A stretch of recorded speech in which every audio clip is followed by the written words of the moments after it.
Oh my goodness, everybody. Guess what? There is a new episode of What Magic Is This? So remember last episode where I made my announcement about becoming a dad? Well, during that episode, I said that there's a couple of pokers in the fire and I don't know when they were going to be pulled out. Well, consider this episode one of those pokers being pulled out of the fire. But there is something that has happened with this episode, and I just want to talk about it briefly and maybe put it in your mind a scenario that you can roll with for this episode so it goes down a little bit easier. Now, I recorded this at the very beginning of January, and it had been about a month since recording my last major episode for the podcast. And for some reason, while recording this one, after all was said and done, everything went just as it has for the, last 100 times I've recorded with this program. I double-checked everything. Everything was exactly the same. For some weird reason, there is an audio issue with this, and it's only on my track. My guest came through sounding pristine and perfect. I, for some reason, sound like I recorded my side in a tunnel or something like that. So that's great. It's fine. It's not a big deal because the main thing is that my guest is one of the most eloquent, if not the most eloquent guests I bring on What Magic Is This? And as long as they sound perfect, that's great. Myself, I'm going to try and clean it up as best as I can, but what I've done so far, it still kind of sounds a little bit weird. Apologies about that. But here's what I want each and every one of you listening to think. So just imagine in your mind that I am in what is called the dad bunker, about 60 feet beneath the earth. I have created the dad bunker, and that's where I'm going to be for the next 4 to 6 months until I resurface with new episodes of What Magic Is This? But I was just testing out the dad bunker, and for that, I just wanted to test out how it sounds with my audio. So with that weird kind of reverberating sound that you hear on my track for this episode, I'm in the dad bunker. All right, everybody? So apologies again for the technical issues. Hope it doesn't happen. It's also like, here's another reason why I kind of want to record solo shows from here on in, because that doesn't happen when when you're recording by yourself. And I have no idea why it did for this one. I'm perplexed. Anyhow, I hope everybody enjoys this episode. It's a really fun one. Please listen up and enjoy.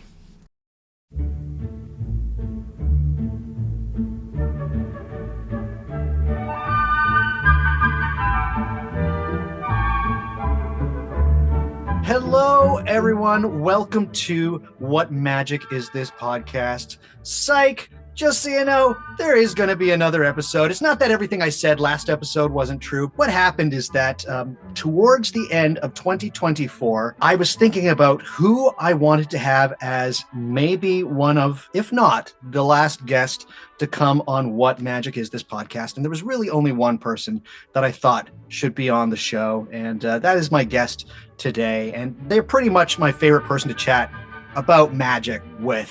What Magic Is This? Doesn't exist if my guest didn't share so much and so eloquently their own magical perspectives and their journey on their absolutely essential blog, The Digital Ambler. They are a Hermeticist of the highest, a magician with the most, but first most, a friend I am always delighted to have on the show, the one and only Polyphonies, Sam Block. Sam, how are you doing?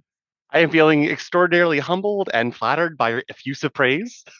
I Gosh, I'm like, if you said any more, like I'd be turning red on my shirt. Yeah, so it's been a while since you've been on the regular podcast. You actually joined me for a show about Hermes on the Patreon, which was awesome. And for folks that want to know much more about Hermes, please jump on my Patreon. But one of the reasons I wanted you on the show is that you did a two-parter with Reverend Eric Arneson about Hermeticism all the way back in, I'm going to say 2021. It's been a long time. And what has happened? June 2021. Mm-hmm. Yeah, June 2021. So what has happened since then is that a lot of people say, like, wow, that was a really comprehensive series of episodes that you did.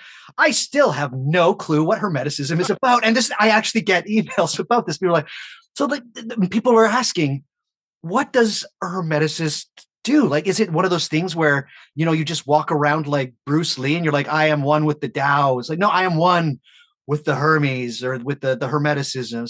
So I just wanted to release an episode about two things. But the very first thing that I really want to talk about is to try and clear up a bit more of this fog, this mist that hangs around this really interesting thing that we like to call Hermeticism. Because and if you and hang in there, Sam, because I still want to keep. I'm going to keep talking because we've done a very good job, and you've done a very good job of getting into people's minds. Oh, Hermeticism. That's got nothing to do with the Kabbalion. So people already have that in their head. Then they're like, but what the kind of Hermeticism I'm talking about is, Franz Barden Hermeticism. That's the real Hermeticism. And then I have to say, like, slide out of the saddle, cowboy, because I don't think you quite get it. Let's dive into a bit more about Hermeticism. I know people are like, Doug, 3 episodes about 4 episodes, because you also were an episode about Hermetic magic as well. So 4 episodes about Hermeticism. I say yes. We had a conversation recently where you mentioned that your idea of what Hermeticism actually constitutes is vastly different from most people's conceptions of Hermeticism. So if possible, could you remind folks briefly what Hermeticism is, but more importantly, what Hermeticism means to you? Because you define yourself as a Hermeticist, do you not? I do, yeah. Yeah. It's like vastly different from most people's conception. I mean, I guess we kind of, that depends like what you mean by vast, what you mean by most people. Because to a degree, I would feel like I am not all that far different, at least in some core aspect. Because I focus on the core aspect, that's where I guess people might differ. So when people hear the word hermetic, well, the word hermetic itself means of Hermes. Like Right. that's just it's the adjective form of the word Hermes. And so in a modern Western esoteric context, we see this label of hermetic being bandied about a lot. There's the hermetic art of alchemy. There's the hermetic order of the Golden Dawn. There is Franz Barden's initiation into hermetics. There's the corpus hermeticum. There's all this stuff that's called hermetic. And it all kind of relates to Hermes, specifically a Greco Egyptian syncreticism of Hermes called Hermes Trismegistus, or thrice great Hermes.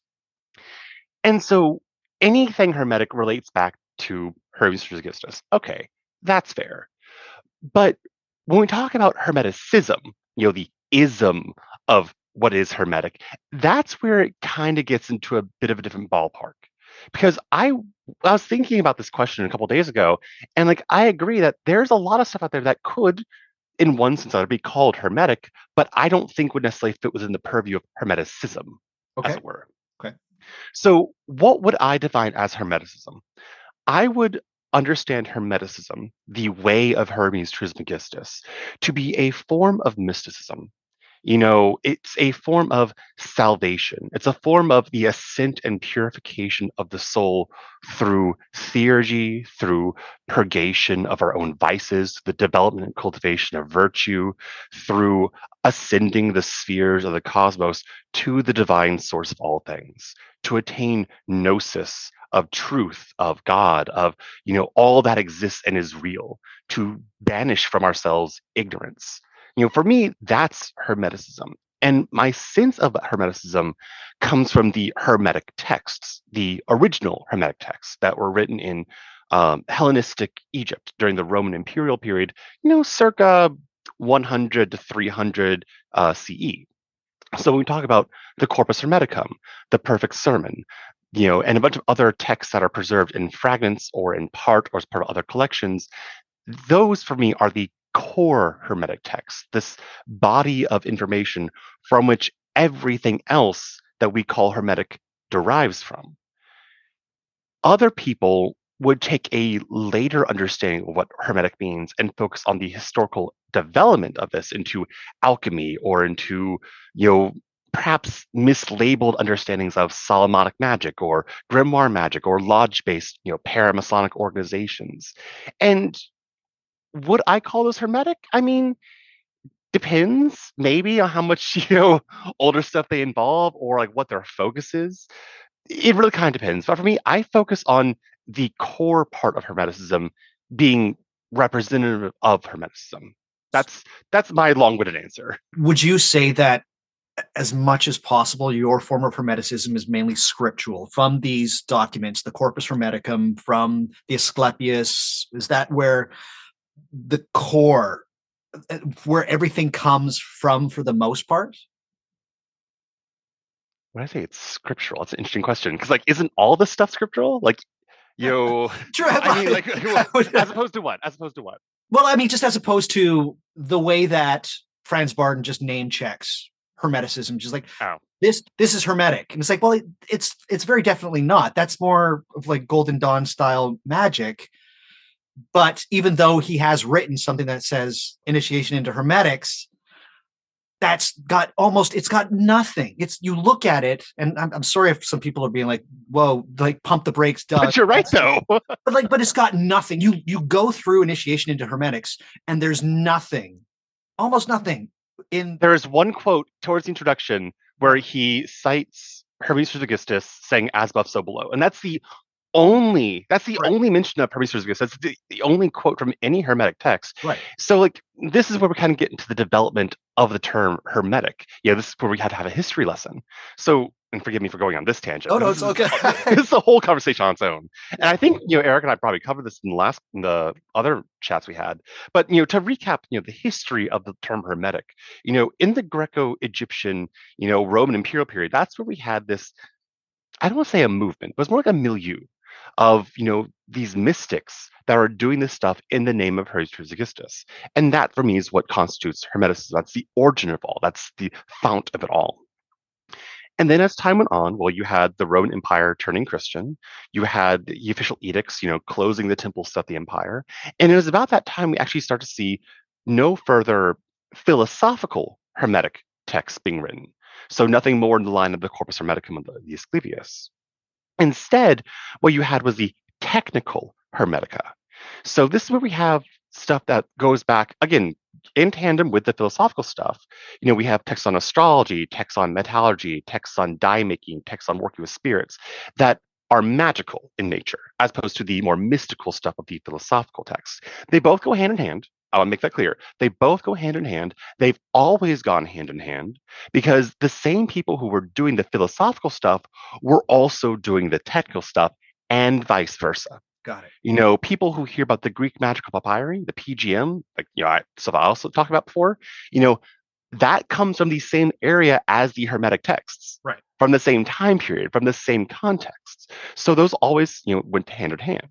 But with the closing of the temples and with the overall persecution of paganry, of polytheistic religion, and the quashing of the old philosophical schools and centers of mysticism, that kind of basically just stopped. But the technical stuff kept being developed because even Christians and Muslims can still make use of astrology and alchemy.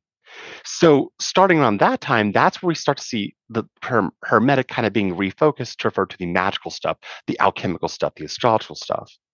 And so for the next couple hundred years, up until about the 1400s, that's what the term Hermetic typically referred to. We never saw the word Hermeticism.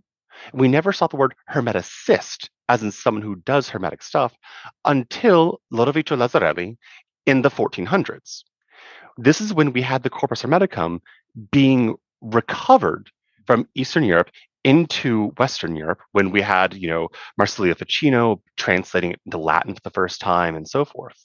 And we see Lodovico Lazzarelli being the first person in recorded history to describe himself as a Hermeticist, where he says, "It does not shame me to be a Hermeticist and a Christian at the same time." And if we track his development of, spiritual writing, earlier on, he was much more about Hermeticism, kind of syncretized and fit with his own view of mystical Christianity.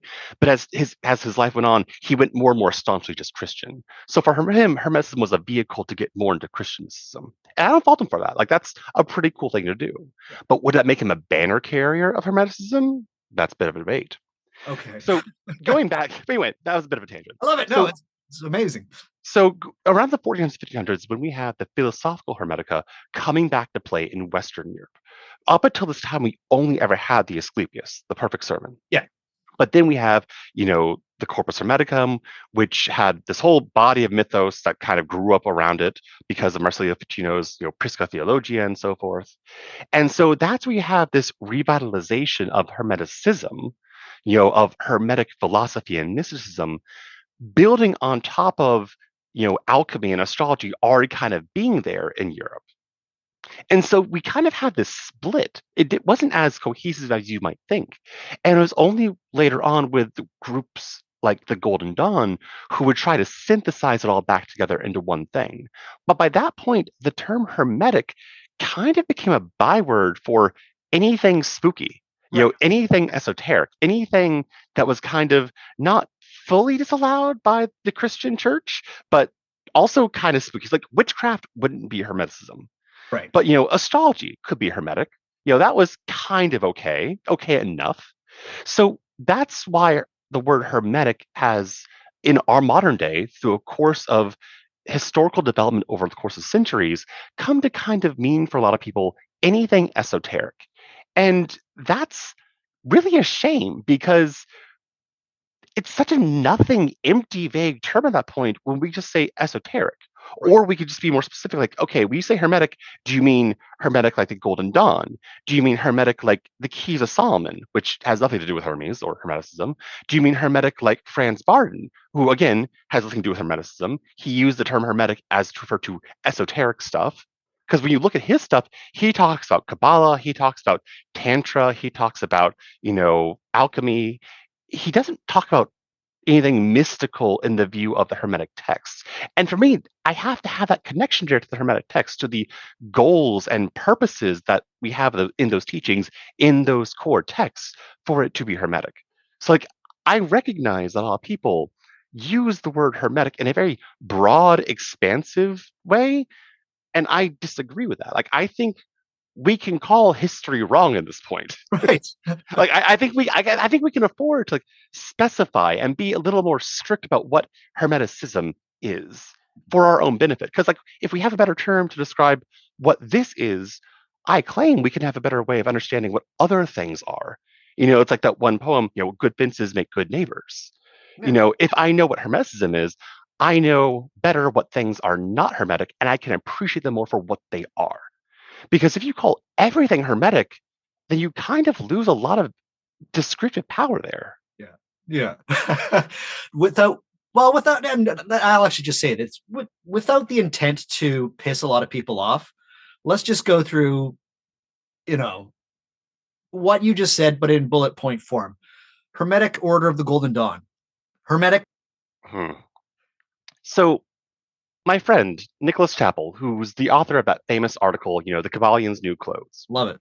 um, his final paragraph is a really beautiful paragraph that I mull over all the time. Would you mind if I actually read it? Yeah, go for it. Definitely.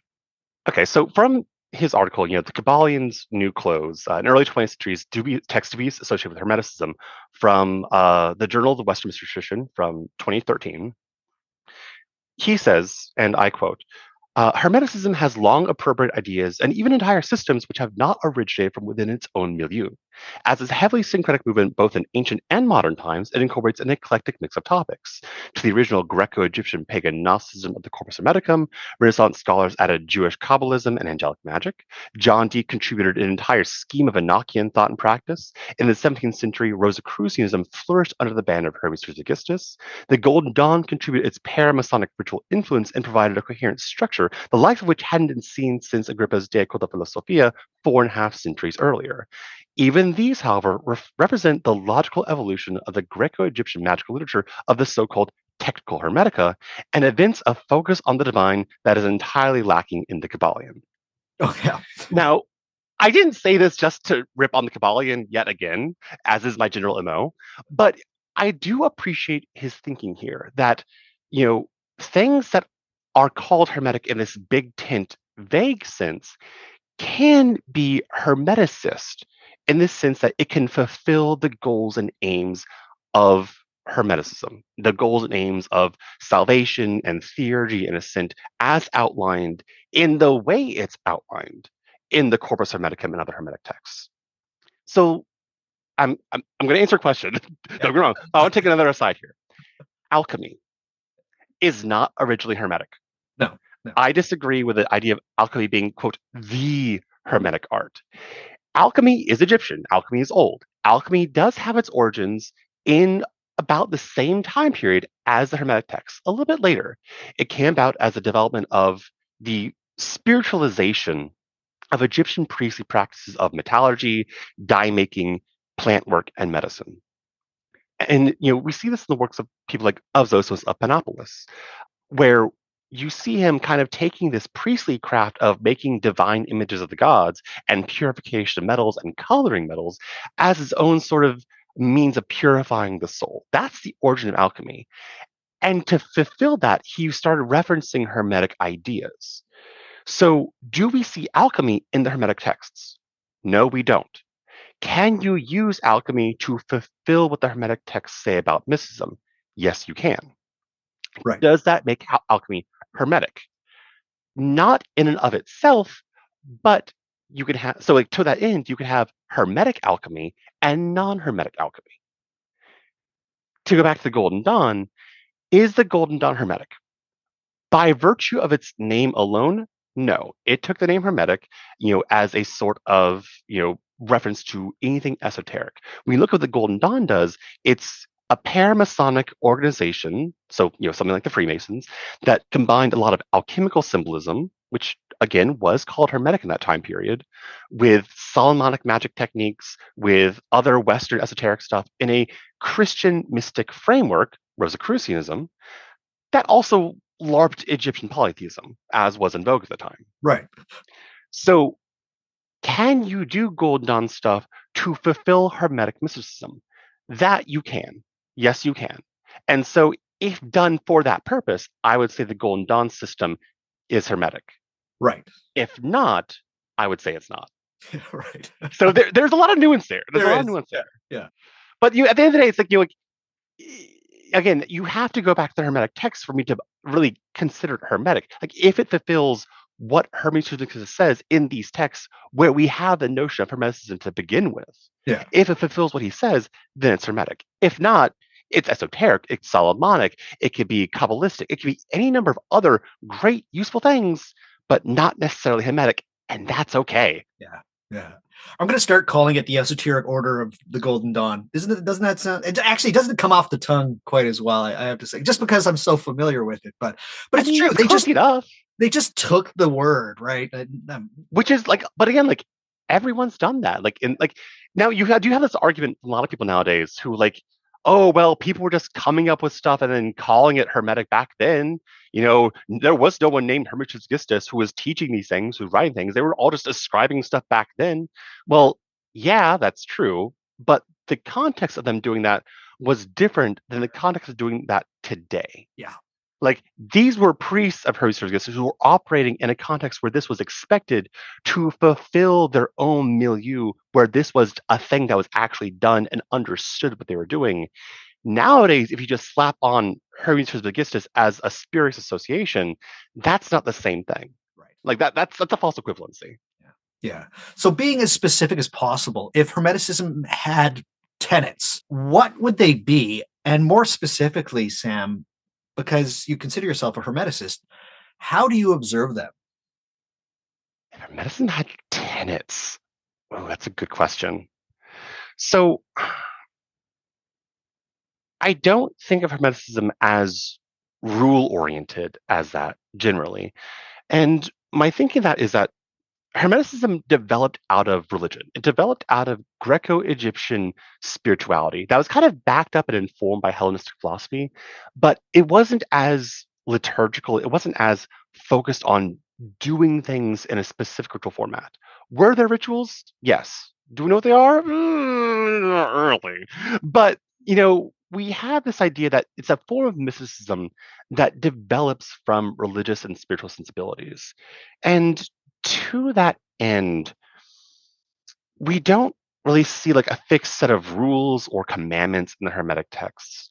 And so, what would the tenets be? It's a really interesting question. We do see in the Hermetic texts, these kind of ideas that, there's but one religion of God, and that is to not be evil. Yeah. We see this idea Pretty good that one. If there has to be a tenet, that's a pretty good saying. The vice of the soul is ignorance. To understand is to believe. To believe is to not understand. For mankind, this is the only deliverance, the knowledge of God. These are all quotes from the Hermetic text I'm pulling out. Yeah. And I don't know if you would call these tenets, but if I were to summarize what Hermeticism does and what it encourages us to do, one of the things, what is that one quote? Sam's got a mechanical keyboard, everybody. Just so you know, he was talking to me about it earlier. Did you hear that? Did you hear the clap? That in. I'm going to leave that in. That's oh my God, that's embarrassing. Because I'm wearing a headset, so I wouldn't expect it to be heard. So Sam spent $600 on a keyboard, everyone. Listen, it was a great investment. I got this keyboard after I did those 80 yearly readings back in 2020. Yeah. Because I needed it because I started to get repetitive stress injury. It saved me, guys. Sorry, Sam. I'm so sorry. I mean, it's fine. I encourage the keyboard. It's a great keyboard, great investment. Thanks. So from book 6, The Corpus Medicum, there's this one line. Only one road travels from here to the beautiful, reverence combined with knowledge. And I think that really encapsulates so much of the Hermetic ethos right there. The whole point of Hermeticism is to reach the Godhead and to become God.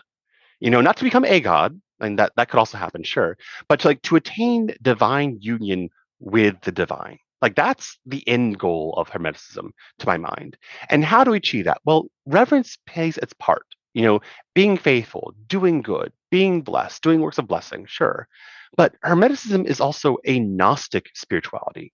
We have to have that gnosis, that divine, directly experienced, non-discursive form of knowledge. Not just knowing about a thing, not just reading about a thing, not just talking about a thing, not just believing about a thing, but to know the thing in your bones. If you see a hot iron and you reach your hand out to it because you think it'll be funny, you're not going to touch it. Even if you intend to, you're just going to instinctively hesitate because it's going to burn. Yeah. It's not something you have to talk about. It's not something you have to be told. It's going to hurt. It's that kind of in your bones knowledge. That's gnosis. And in book 4 of the Corpus Medicum, we have this description of this vision of God, a Gnostic experience being like a magnet. It draws us up because when you know something about truth in your bones, you can't not live your life in a way that follows that. It leads you on to more Gnostic experiences, to more experiences of truth, of reality. So when we have this idea of combining reverence with knowledge, eusebia with gnosis, that's kind of the Hermetic, MO right there. To fully experience reality as it is and to be awestruck by it, to be reverent of it as its own thing and of its creator and us ourselves in relation to it. Know thyself is also part of Hermeticism. Because when you know yourself, you know where you come from, you know where you stand, you know how to relate to everything else. For me, this is the whole microcosm in the macrocosm and macrocosm microcosm. By knowing yourself, you know how everything else fits together with you and you with it. And that itself is a kind of combination of reverence and knowledge together. Everything in Hermeticism has to be oriented towards this goal.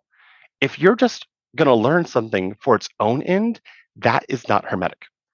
If you're doing astrology or alchemy or conjuration of spirits or consecration of talismans for money or for your own well-being, that's not Hermetic. It could be useful.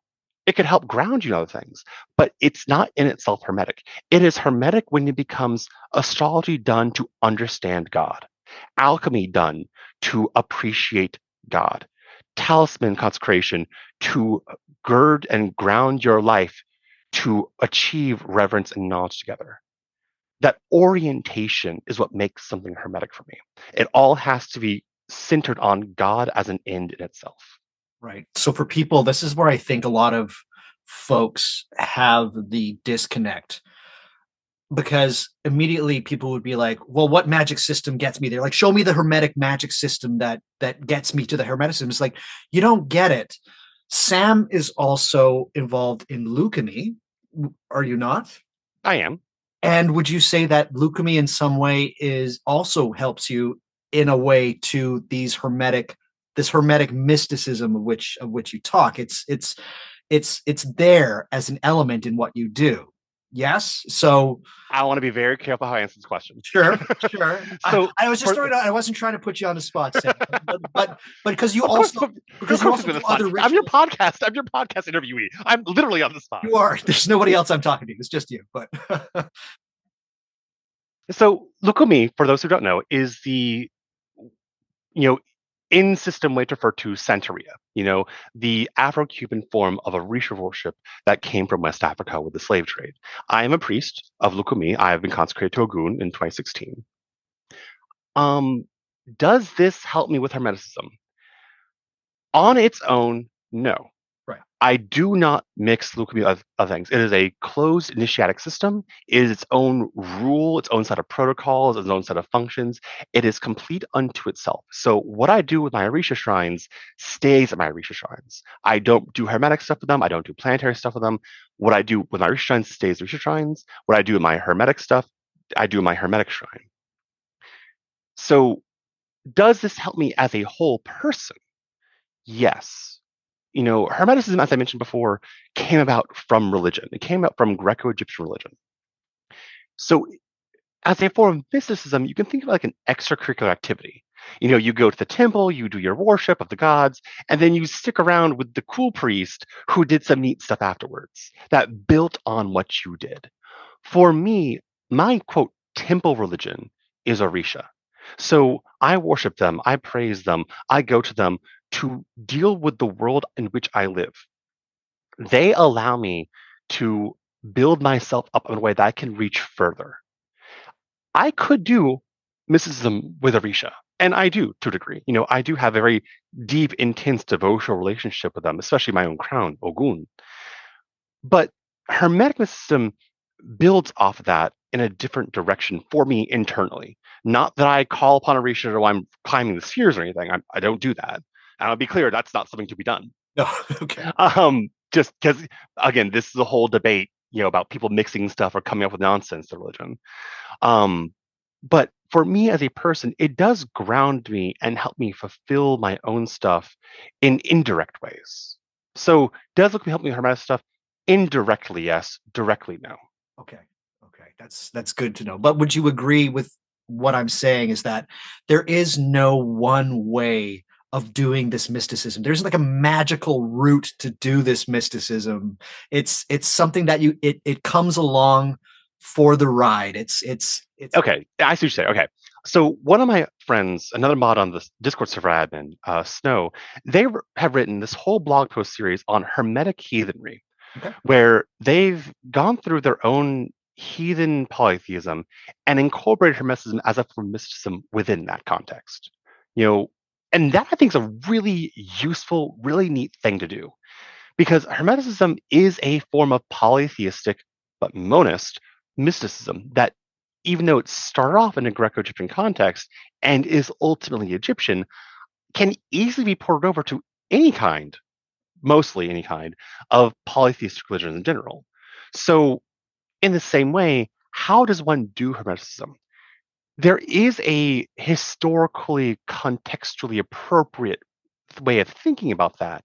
But so long as you're kind of ticking off the boxes of what Hermes says to do in the Hermetic texts, I don't think it's as important to necessitate a particular body of only this is Hermetic magic, right, as in terms of skills or tools or techniques, so long as it's oriented on the goals of Hermeticism. Got it. I'm going to put you on the spot with this question, though, Sam. So let's say Sam Block is stuffed into a time machine and sent back to Alexandria, say 150 AD. Let's say you can speak the language that they speak at the time. You start talking with some people that would consider themselves to be what we, for lack of a better term, what we would call Hermeticists. Would they recognize what you're trying to do? Obviously, I would hope to say yes, Yeah. but I have no way of answering that because we don't actually know what they did. Right. In concrete, definite terms. We do know the Greek magical papyri, and we know the Nag Hammadi corpuses, codices. And from those kinds of spiritual literature, we have a very informed sense of religion, spirituality, ritual magic, offerings, sacrifices, belief in ghosts and demons, all that kind of stuff. We do have a good idea of what people believed in and what they did. And in large part, the vast majority of our Hermetic stuff is informed by the Greek Hermetic papyri, in classical Greco-Egyptian stuff. Does that mean I did what they did? I can't say that is the case. I also can't say that's not the case because we just don't know. I do say the prayers that we have in the Hermetic text. I do recite a number of incantations that we find in the Greek magical papyri. I do recognize certain timing methods. I recognize certain gods. I make certain offerings that were called for back then.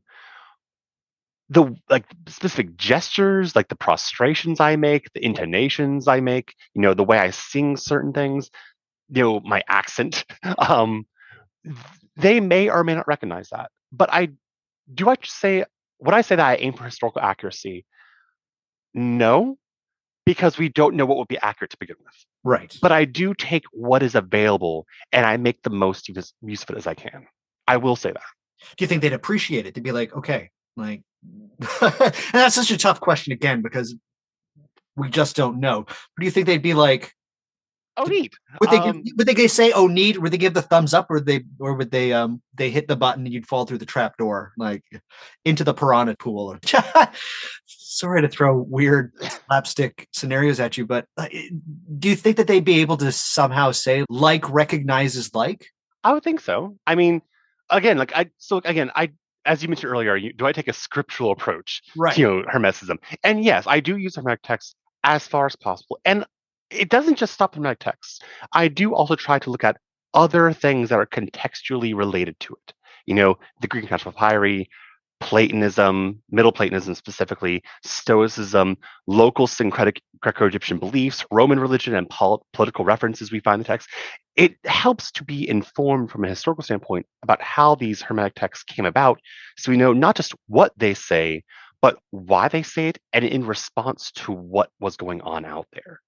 The idea that all horror movies, are basically just criticism of the present. All sci-fi is criticism of something that's real. Right. And we see kind of that, like in the Asclepius, we have the famous prophecy of Hermes that Oh, predicts the downfall of the world. Everybody loves it. Sure, we'll go with that. But if you look at that, Walter Scott in his analysis actually pinpoints what was going on in the 3rd century to be a critique of this bit of writing. Right. And we see certain political changes that this is being in response to.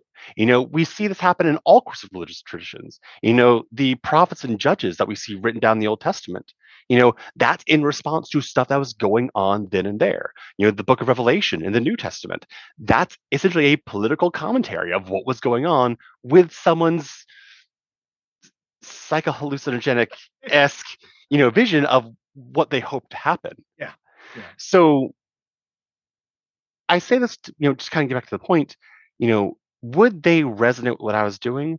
I would hope so, because I'm trying to do my best of understanding the life they lived, why this kind of snagged them to begin with, what they were doing, why they're doing it, so that I could get as much as in tune with that as possible in my day and age, in my context.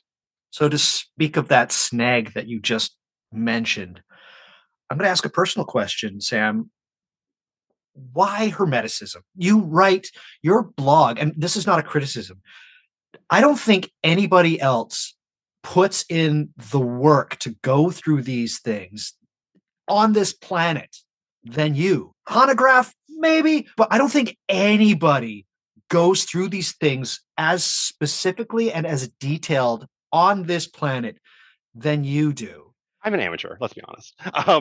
But you do the work, Sam. So what is it about this? Did you just have a connection immediately? Did it take work? Why Hermeticism, Sam? Because you've made it your own in a way. When people want to know about Hermeticism, I send them straight to you. I'm not giving them like I'm not going to tell them to go to Walter Hanegraaff right away. Like it's like, no, go. Sam knows what he's talking about. Why? Why this thing, Sam? I'm looking at my copy of Brian Copenhaver's Hermetica, Yeah. which is it's a translation of the Corpus Hermeticum and the Asclepius I started out with back in college days. Yeah. So pre 2010, before I started my blog, before I started getting into magic. I've had this book since then because it was back in that time period in college when I was getting big into geomancy. Um, and so I was learning geomancy, and that was centered largely in medieval Renaissance European methodology, where it integrated with astrology, and therefore I see references to Hermes Trismegistus. Yeah. And so that's the link for why I started reading about Hermetic texts to begin with. Was okay, well, Hermes Trismegistus, Hermetic stuff. Let me just go to the source. And so, did I understand a lot of it back then? No, not at all. Not at all, not in the least. But it was neat. It was cool. I had a kind of a classicist streak in my own academic stuff. I always said that if I went back to college, it'd be for a PhD in classics, not for computer science. And so this kind of was always there for me, to kind of integrate my own spooky tendencies. But then when I started learning about magic, specifically under Rufus Opus in his Red Work course, the way that course teaches its own curriculum magic is that it uses Renaissance medieval magical techniques like drawing spirits into crystals, grounded in a classical hermetic approach. All this conjuration of spirits, all these consecration of talismans is grounded and oriented by the Hermetic MO given in the Corpus Hermeticum, the Asclepius, the definitions of Hermes to Asclepius, and so forth. And so having that as a guide really did orient me kind of fairly early on in my magical journey. And I just kept going from there. Like the rhetoric course does have an end, in terms of what it has to teach you. But then you're kind of expected to just keep on going with that and develop yourself further. And I guess I just never stopped that. So it's just kind of more and more deeply, I've just gotten more and more deeply into it over the years because that's kind of where I started. And I don't want to say this. When people ask me, why do you do magic? Why do people believe in magic? Why do people believe in gods? Well, I point out the thousands of years of magical literature, the thousands of years of temples and architecture and religion out there. And I say, people aren't that stupid. People don't waste their time. People don't like wasting their time. They wouldn't keep doing this if it didn't work. For me, with Hermeticism, I wouldn't have kept doing this if it didn't work. I wouldn't have kept doing this if I didn't see these teachings come to fruition in my life to make my life better. If these wayposts and guide markers I see in the text weren't actually being represented in my own spiritual work, I wouldn't have bothered from a fairly early time because I'm an engineer. Like I want stuff that works. I want power. I want truth. I want these things that do good things for me. And Hermeticism has always been that for me. And so I see no reason to stop. I just keep going. Would other things have stepped in for that for me? Probably. Yeah, I've always had an affinity for a number of other traditions. I just don't have time for them at this point. Here's the thing also that I'm sure a lot of people, because they like to think about these kind of things as being, you're a man of the world, you exist in this world, you have a day job, you do things. What is a day in the life of a Hermeticist look like, Sam? Is it just something you carry with you? Is it basically it's a mysticism? Yeah, it's are there other lessons that you seek every day? Are there perspectives that you like to put on certain situations? Because I think that's where this is also where a lot of people are hung up on. It's like, so what exactly? What do you do? What do you do? The title of this episode is "Doing Hermeticism." What do you do, Sam? I don't know what a Hermeticist, like an ideal Hermeticist, would do on a day-to-day basis. Like, I can tell you what I do. So what I do is I wake up. Yeah. So I wake up. I brush my teeth. I wash my face. I feed my cats. Nice. I pay homage to the overlords of my house, and then I salute my shrines. I salute my ancestors, I salute my Orisha, I salute other gods in my house because again, they ground my life. They fulfill my life. They help make my life stable and worth living so I can build up from there. And then I do my routine morning temple work. I salute and I honor my holy guardian angel, or however you want to call that spirit, Agatha Diamond, Pshai, whatever. Um, I do meditation for awareness, for diving more deeply into myself to quote rest in mind, as one of my spirits told me to do for meditation orientation. And then I do my daily prayers. I recite a handful of prayers from the Hermetic texts, from the Greek Natural Papyri, to elevate myself, to refine myself, to orient myself in that reverence combined with knowledge, MO of Hermeticism. For a good long while, I've kind of shifted direction slightly from this, but this is what I was doing for a while. I had this series of what I call epitomes, these summaries of Hermetic doctrine and belief that I would recite on a cyclical basis. Okay. You know, a set of 10 for one day for the decans, a set of 3 for the 3 decans in a zodiac sign, a set of 7, one for each day of the week. And there's stuff I wrote up myself that are based on and quote the Hermetic texts. And that was a way to get me to contemplate and consider, here's this aspect of Hermetic teachings. Here's how it relates to other things that are going on in the heavens or on earth or the spirits that Hermeticism calls upon. And how does that make me feel? How can I orient myself to better understand and appreciate this idea in the Hermetic texts? And so I do my contemplation of that. I would do uh, daily energy work.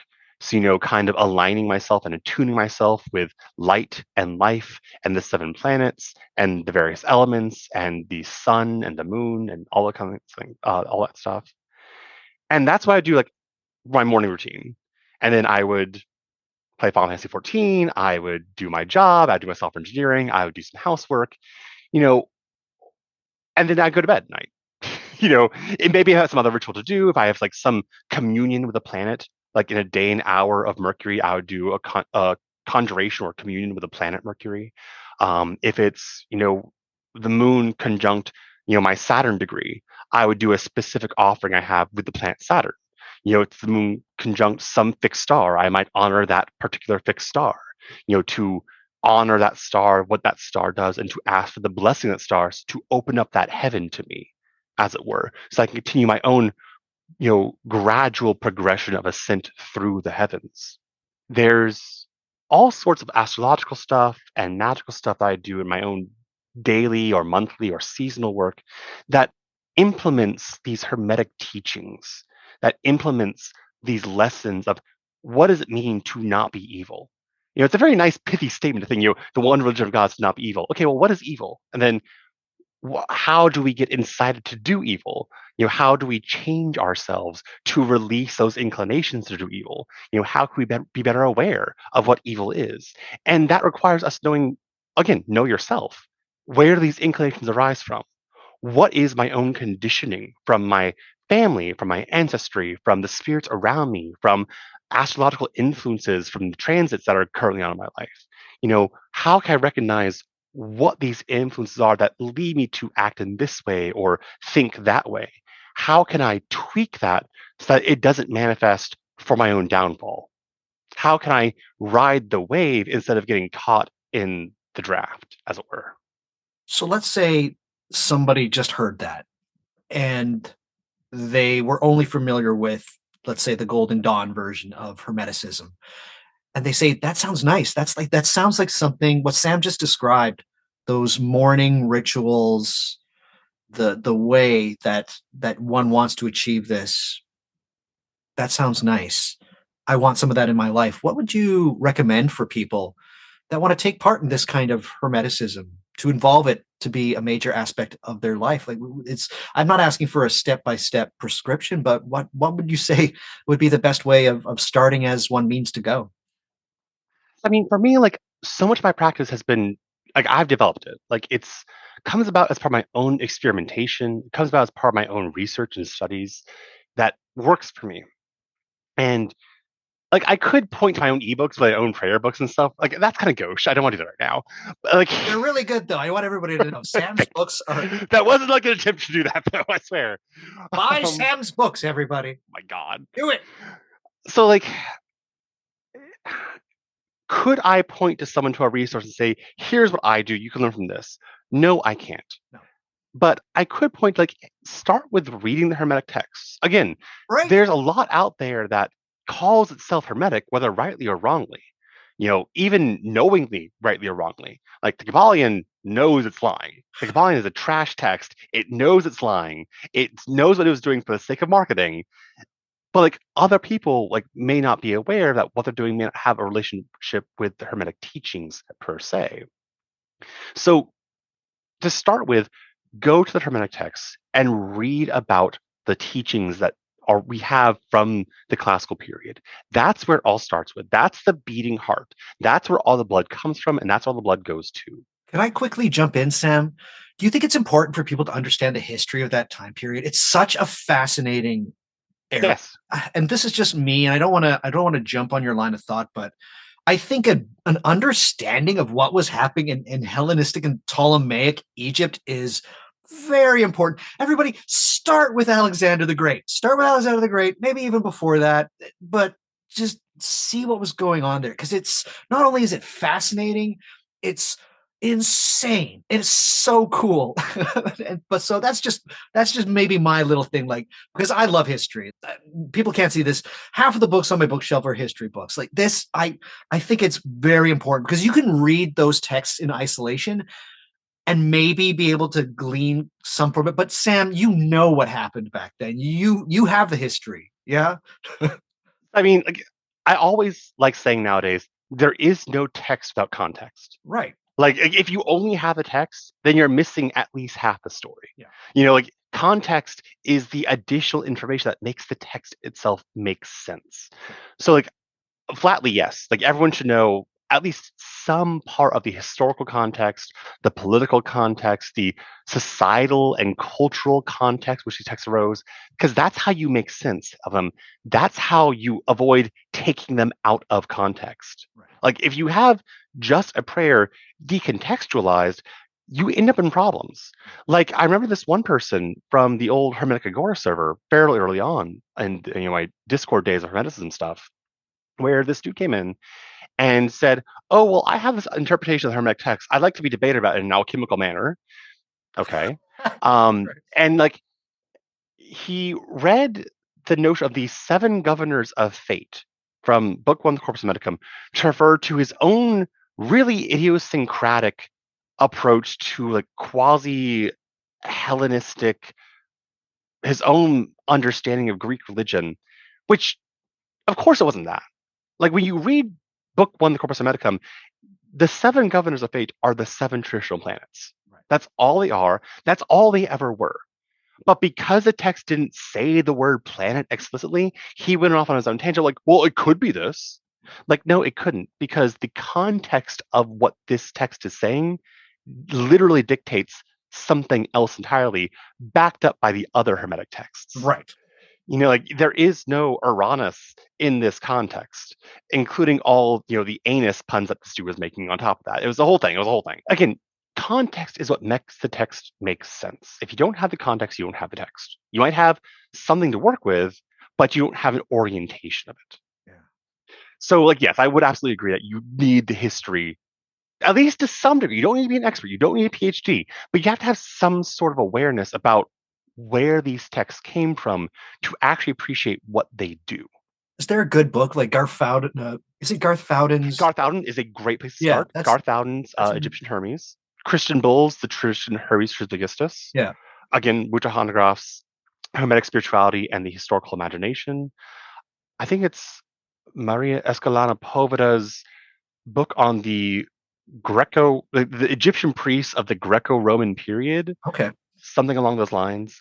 Anything by Eleni Pachumi on her works for the Greek Canonical Papyri. There's all sorts of scholarships. There's also a scholarship, any number of scholars and academics who write about this stuff regularly, Right. and whose works you can find for free on like academia.edu or JSTOR with a free profile. Like there's so much out there to read. Yeah. people not doing that, there's no excuse for it. Yes, read the Hermetic texts and then read the footnotes, read the endnotes. Treat this like fine dining. You know, when you have the Hermetic texts, don't just wolf it down and expect you'll be done in the car. They don't work like that. They're hard texts. They're not encoded, they're not encrypted, but they're dense. They're not always so florid or metaphorical. Like they say what they say and they mean what they say, rather bluntly, rather plainly. It's just that it's so dense to understand to begin with. Chew your food. Have a sip of wine, talk about it over the table, ask the waiter for their suggestions or for their feedback, and give your own feedback. Let yourself sit and digest it. That's how these texts should be approached, as fine dining, not fast food. Right. You think that a knowledge and just a reading of the Corpus Hermeticum, or what we consider the Corpus Hermeticum, to be a great first step? What follows? How does one integrate? When you read Hermetic texts like the Corpus Hermeticum or the Nag Hammadi texts for their Hermetic texts, you do have an idea of prayers. There are a handful of prayers preserving texts that you can just start saying. Say them. I've kind of also adapted parts of the text into their own sets of prayers. Like there's what I call the triple Trisagion, the prayer of Hermes Trismegistus at the end of book one, the Corpus Hermeticum. I recite that every day as part of my daily routine.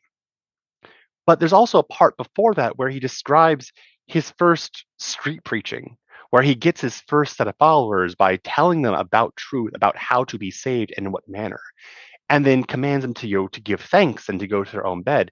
And I've adapted that to its own kind of prologue prayer, as it were. Read the text and you have an idea of what it means to live a Hermetic life. Ritual is helpful, but not everyone needs ritual. There's Gregory, I think it was Gregory Shaw who recently wrote Hellenic Tantra. Yeah. I think, that's a really cool way to approach the idea of like Hermetic ritual as a sort of tantra to accelerate your ascent through the spheres, like we see in book 13, the Corpus Hermeticum, with the spiritual rebirth of Tat. Yes, you can be saved in this life before you die, but you can also just live a good life and then ascend naturally once you die. You don't have to do ritual so long as you live a decent life of, how's it said towards the end of Book of the Corpus Hermeticum, where Poemandrus says, I myself, the mind, am present to the blessed and the good and the pure and the merciful, to the reverent, and my presence becomes a help. They quickly recognize everything, and they propitiate the Father lovingly and give thanks, praising and singing hymns affectionately and in the order appropriate to him. Before giving up the body to its proper death, they loathe the senses, for they see their effects. Or rather, I, the mind, will not permit the effects of the body to strike and work their results on them. As gatekeeper, I will refuse entry to the evil and shameful effects, cutting off the anxieties that come from them. Like that one line, like that's a lot, but like that really kind of encapsulates the Hermetic MO, the Hermetic lifestyle, to be merciful and pure and good and reverent, to see things as they are, not what we want them to be, to recognize truth as it is, and then to enjoy things for what they are. People can drink wine to savor the wine, but when you start drinking wine just to get drunk, that's a problem. Like that's kind of the whole problem that Hermeticism points out. Yeah. We all have an addiction to incarnation. We have our own ignorance that treats things for what we want them to be, for what we think they are, rather than what they actually are. When we see things as they are, we can enjoy them for what they're actually supposed to do, not for what we, in our misguided ignorance, want them to be for us. So like that's kind of the Hermetic lifestyle. That's the problem of suffering from a Hermetic perspective that it aims to resolve. So like, can you do rituals to, facilitate the release of that suffering? Absolutely. Do you have to? No. It's great if you do, but you can also just be a decent, thankful person, reverencing, the source of all things, having a good and reverent relationship with the powers of the cosmos around you, whether they're the gods themselves or whether you want to consider a more monotheistic framework of, angels under God. All that kind of fits within the Hermetic MO. And that's the real purpose of it all, I think, at least. That's wonderful, Sam. That's great. I really hope that people are able to get an understanding of what doing Hermeticism is. And it's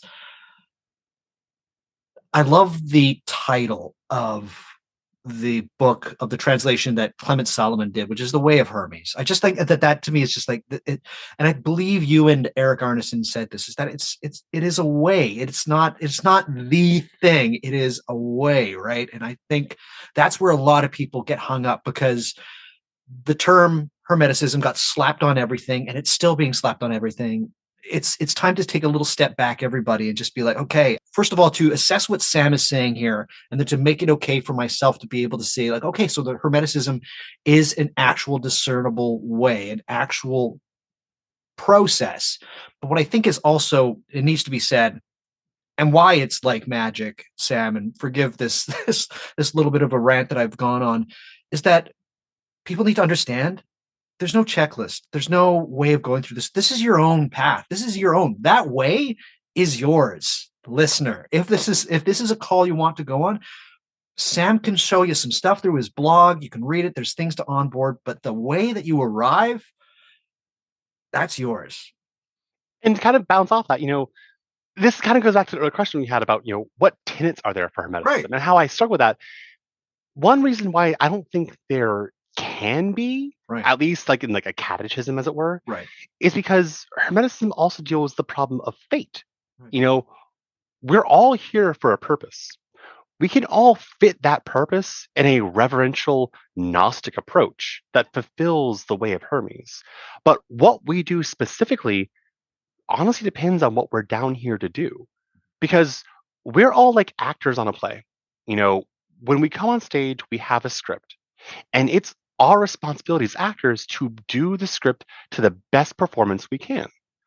When we try to go off script is when we have problems. And everyone else around us is like, what you doing? You're doing it wrong. You got to say your line, buddy.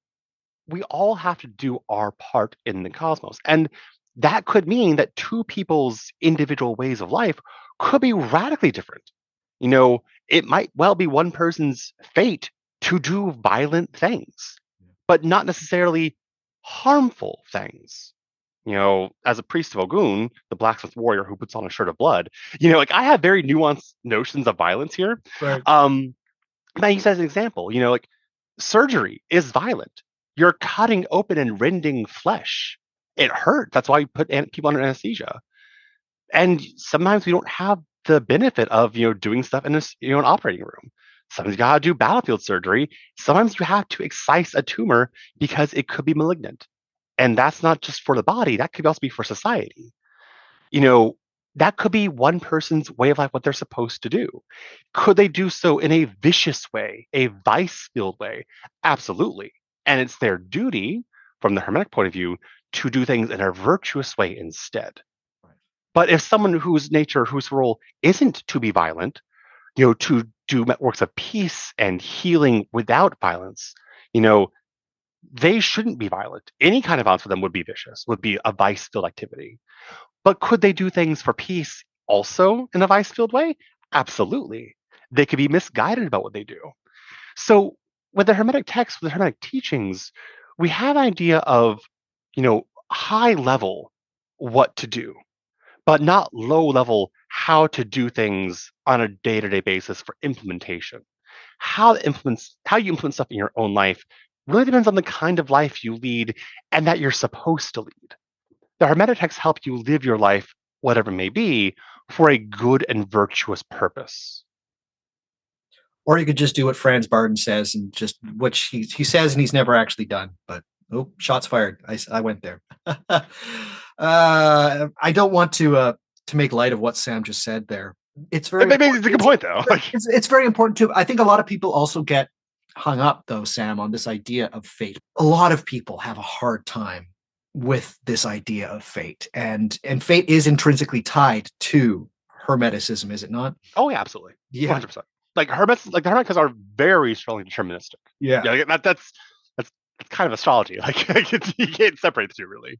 There is nuance to it. There is, Like there is nuance, there is also free will and fate at the same time, but playing out different domains. But fate's very much a part of it. I just remember somebody on what was once called Twitter. Basically, they started their blog posts or their series of posts being like, "I'm going to read the Corpus Hermeticum. I'm going to look at this kind of thing." And then I think they got it like 2 weeks into it, and they're like, "Not for me. Too much fate stuff. There's just too much to do with fate." So it's like, all right, okay, well, thanks for stumbling as soon as you get out of the box. But It's a shame, honestly, but okay. It is there. It certainly is there. I mean, again, like the whole idea of fate and Hermeticism is that, you're not in control of how the cosmos works. No. Like the cosmos is here long before we got here. It'll be here long after we leave.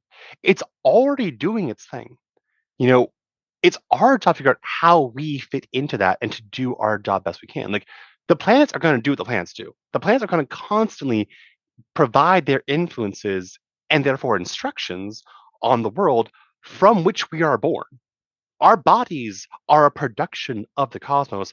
Our bodies are therefore bound by the laws and rules of the cosmos. Our bodies cannot but be directed by fate. Like that's just a fact of life. Like that's what Stoicism, is grounded in.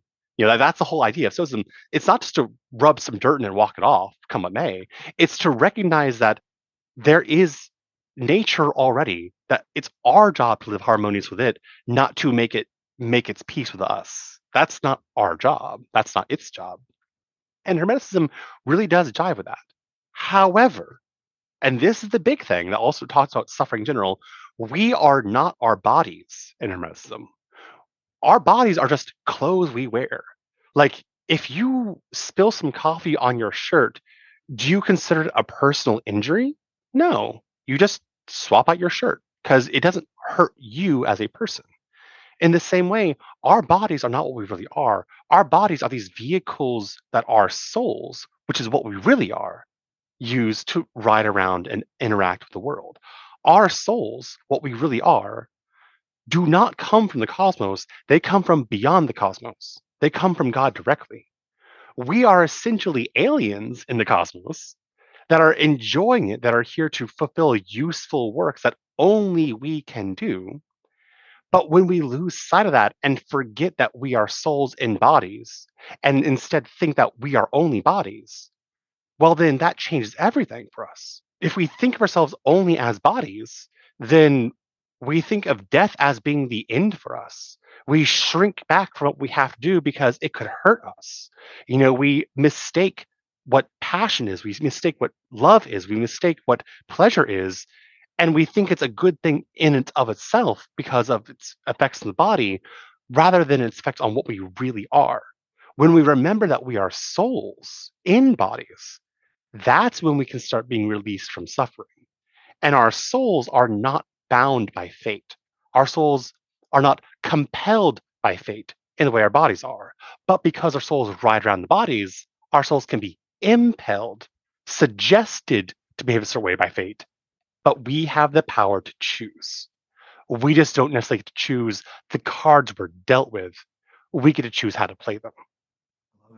Everybody, please do yourself a favor, re-listen to that, give it a couple of times, because that is some very profound and very beautiful things. Sam, that was great. Here's the thing, though, is that people don't realize that this is a twofer episode. We call it a twofer up here in Canada. I don't know what you guys, but it's a twofer. It's a twofer. Okay, so you were just talking about the planets. It's one of those things that I get asked so much, and it's one of those things that when I was like, Sam, come on the show. What are we going to talk about? You're like, I like talking about Hermeticism. Like, cool.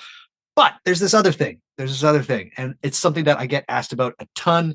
And it's something that you are currently endeavoring in. And we will definitely bring it up. When you were talking about, doing some of your rituals after you've done your morning stuff or a little bit later on in the day after you've done your job and then you have some time to yourself, that there's other rituals to do. So I want to ask, how important is timing to you to do these rituals? Very. Talking about, with the Stoic view of living in harmony with nature. There's a proper time for everything. That's one, Bible quote, there's a season for everything. Right. Everything is season. That's everything we do. There's an appropriate, auspicious time to do everything. Does that mean that there are times to not do things? Probably. May not be advised. But theoretically, you could do anything whenever you wanted. It just might be more difficult to. Right. So why not take advantage time and to make the most of it? Especially because our own time in life is limited. Like we're all mortal, we're all finite. So make the most of your time and work smarter, not harder. That's kind of the approach to timing I take. If you have an opportunity to do something, make use of the opportunity. If you still need something and you don't have the opportunity, make your opportunity and come up may. So like timing, it's important for me. It's very important for me. If I miss things, sucks. If there's another time, I'll try to use that instead, or I might kind of adjust the time. I might go like something a little bit earlier, a little bit later. Like earlier I mentioned, every month when the moon conjoins my natal Saturn degree, I'll make an offering to Saturn.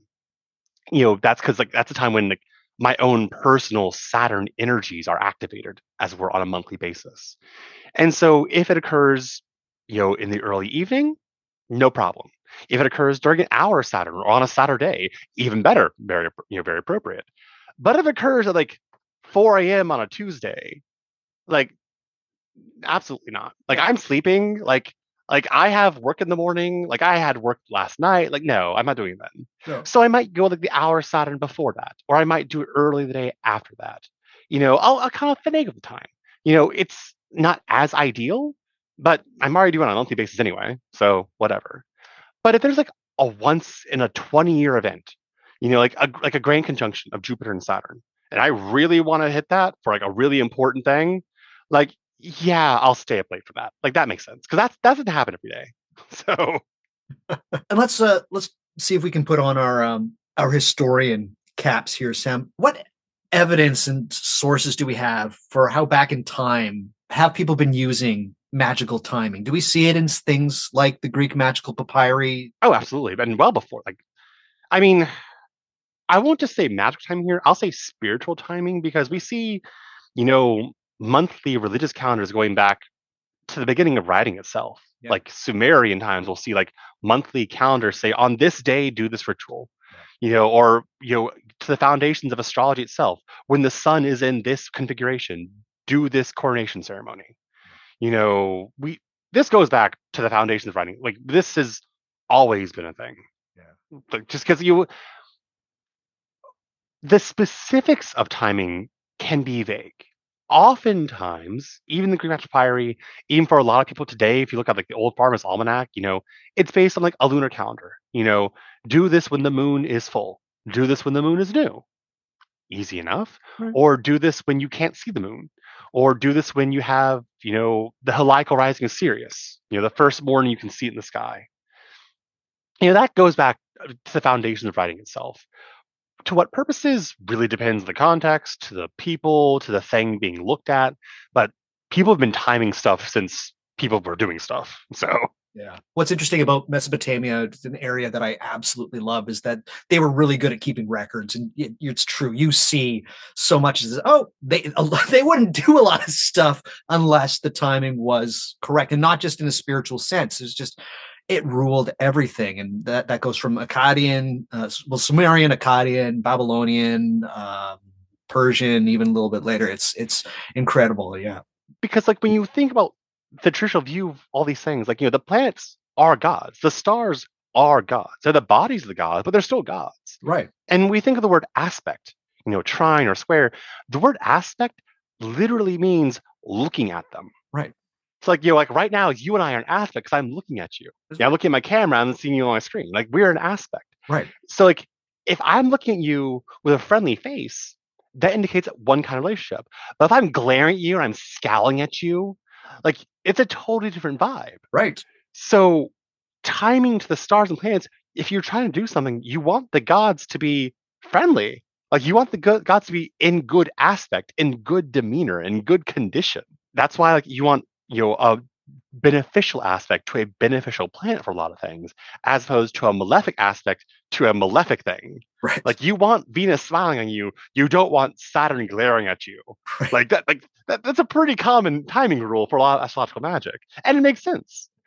But you can also do this like when the moon is full. When the moon is shining and illuminating the whole night, that's a whole different kind of resonance, a whole different vibe than if the moon is thin and anemic and sickly and old before she's reborn, where she's still fresh, but at a wholly different aspect again. And I'm using a more broader notion of aspect here, I suppose. Right. Of course, we don't have time to go in because this is literally a series of episodes you could do on magical timing. You've mentioned a couple, moon being one. We mentioned planets. Are there some other ways that people have timed their rituals that you find somewhat fascinating?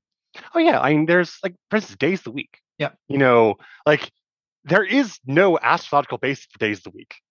Like there's not. Despite what people say, like my astrologer Ryan Butler recently did a video on his own YouTube channel about the origin of the planetary hours, which is a great video. He gets into the history of how they developed.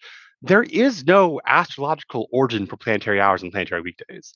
Yeah, there's a lot of people saying it comes from Babylonian stuff, but there's no actual evidence they did. What we have is the history of it being a Hellenistic invention from a more Egyptian perspective and adaptation of the seven planets in a more popular context. It's terrestrial time, not celestial time.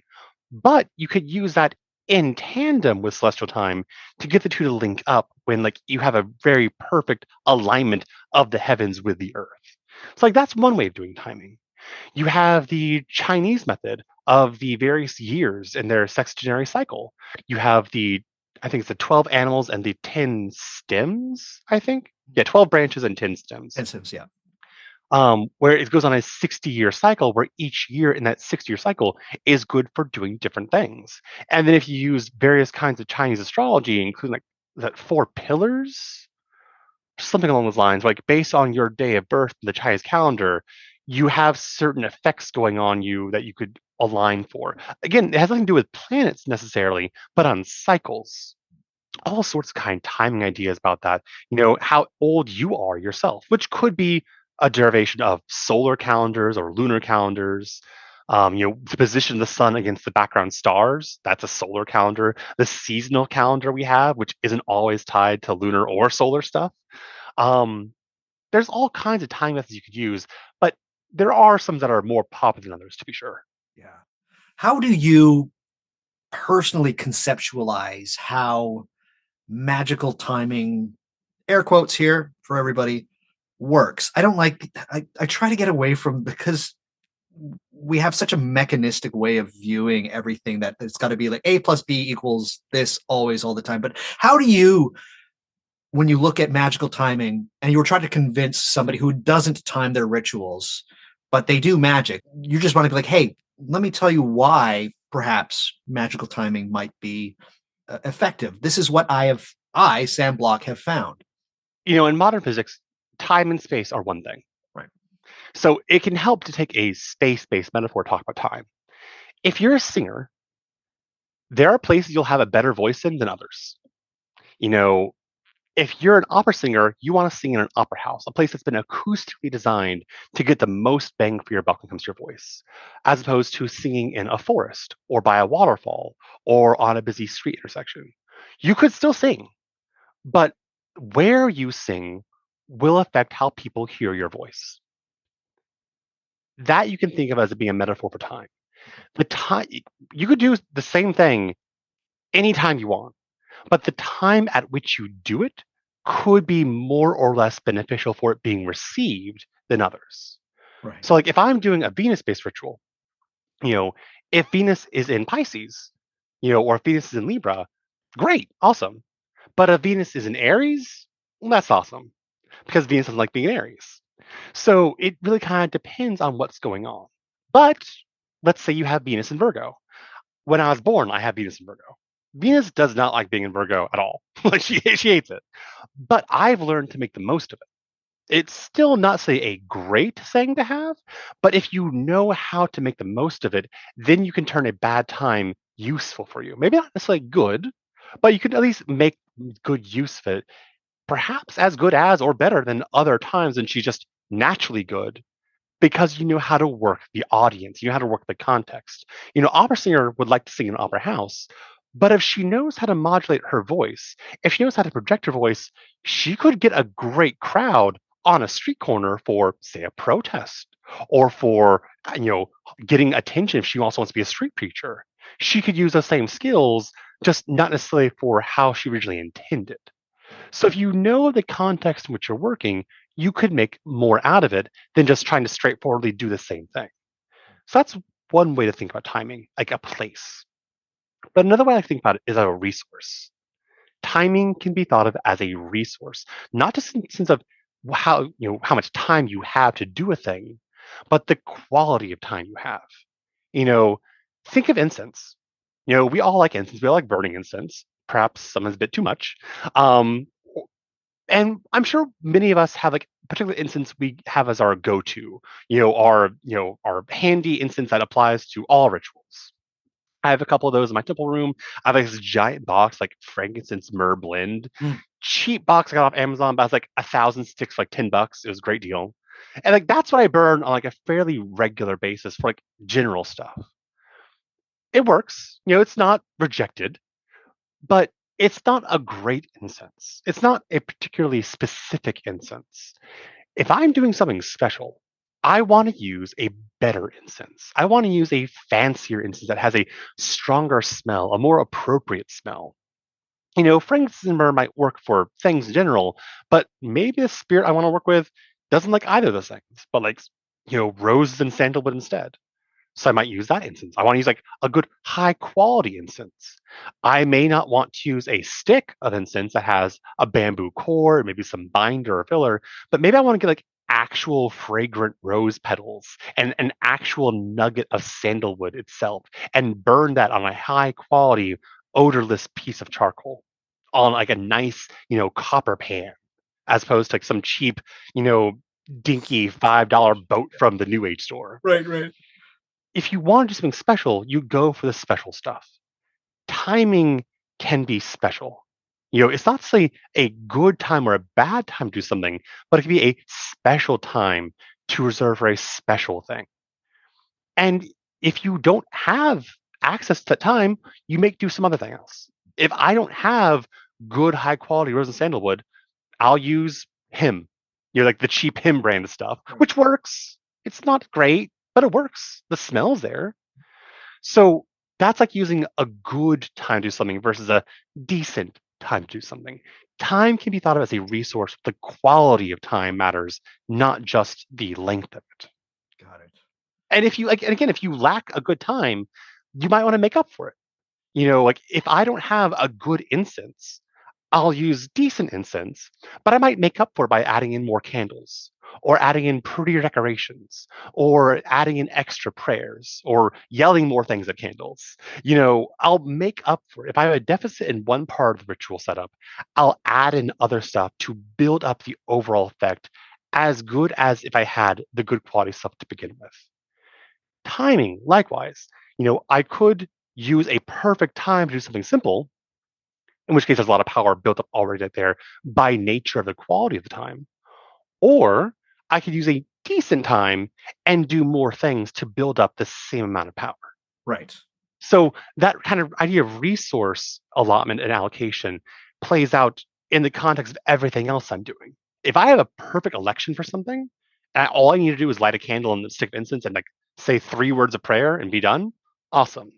But if I don't have an election, I have something else, well, I might add in 3 candles and 3 sticks of incense and like a longer prayer to get the same power and the same thing done because I don't have as good a time.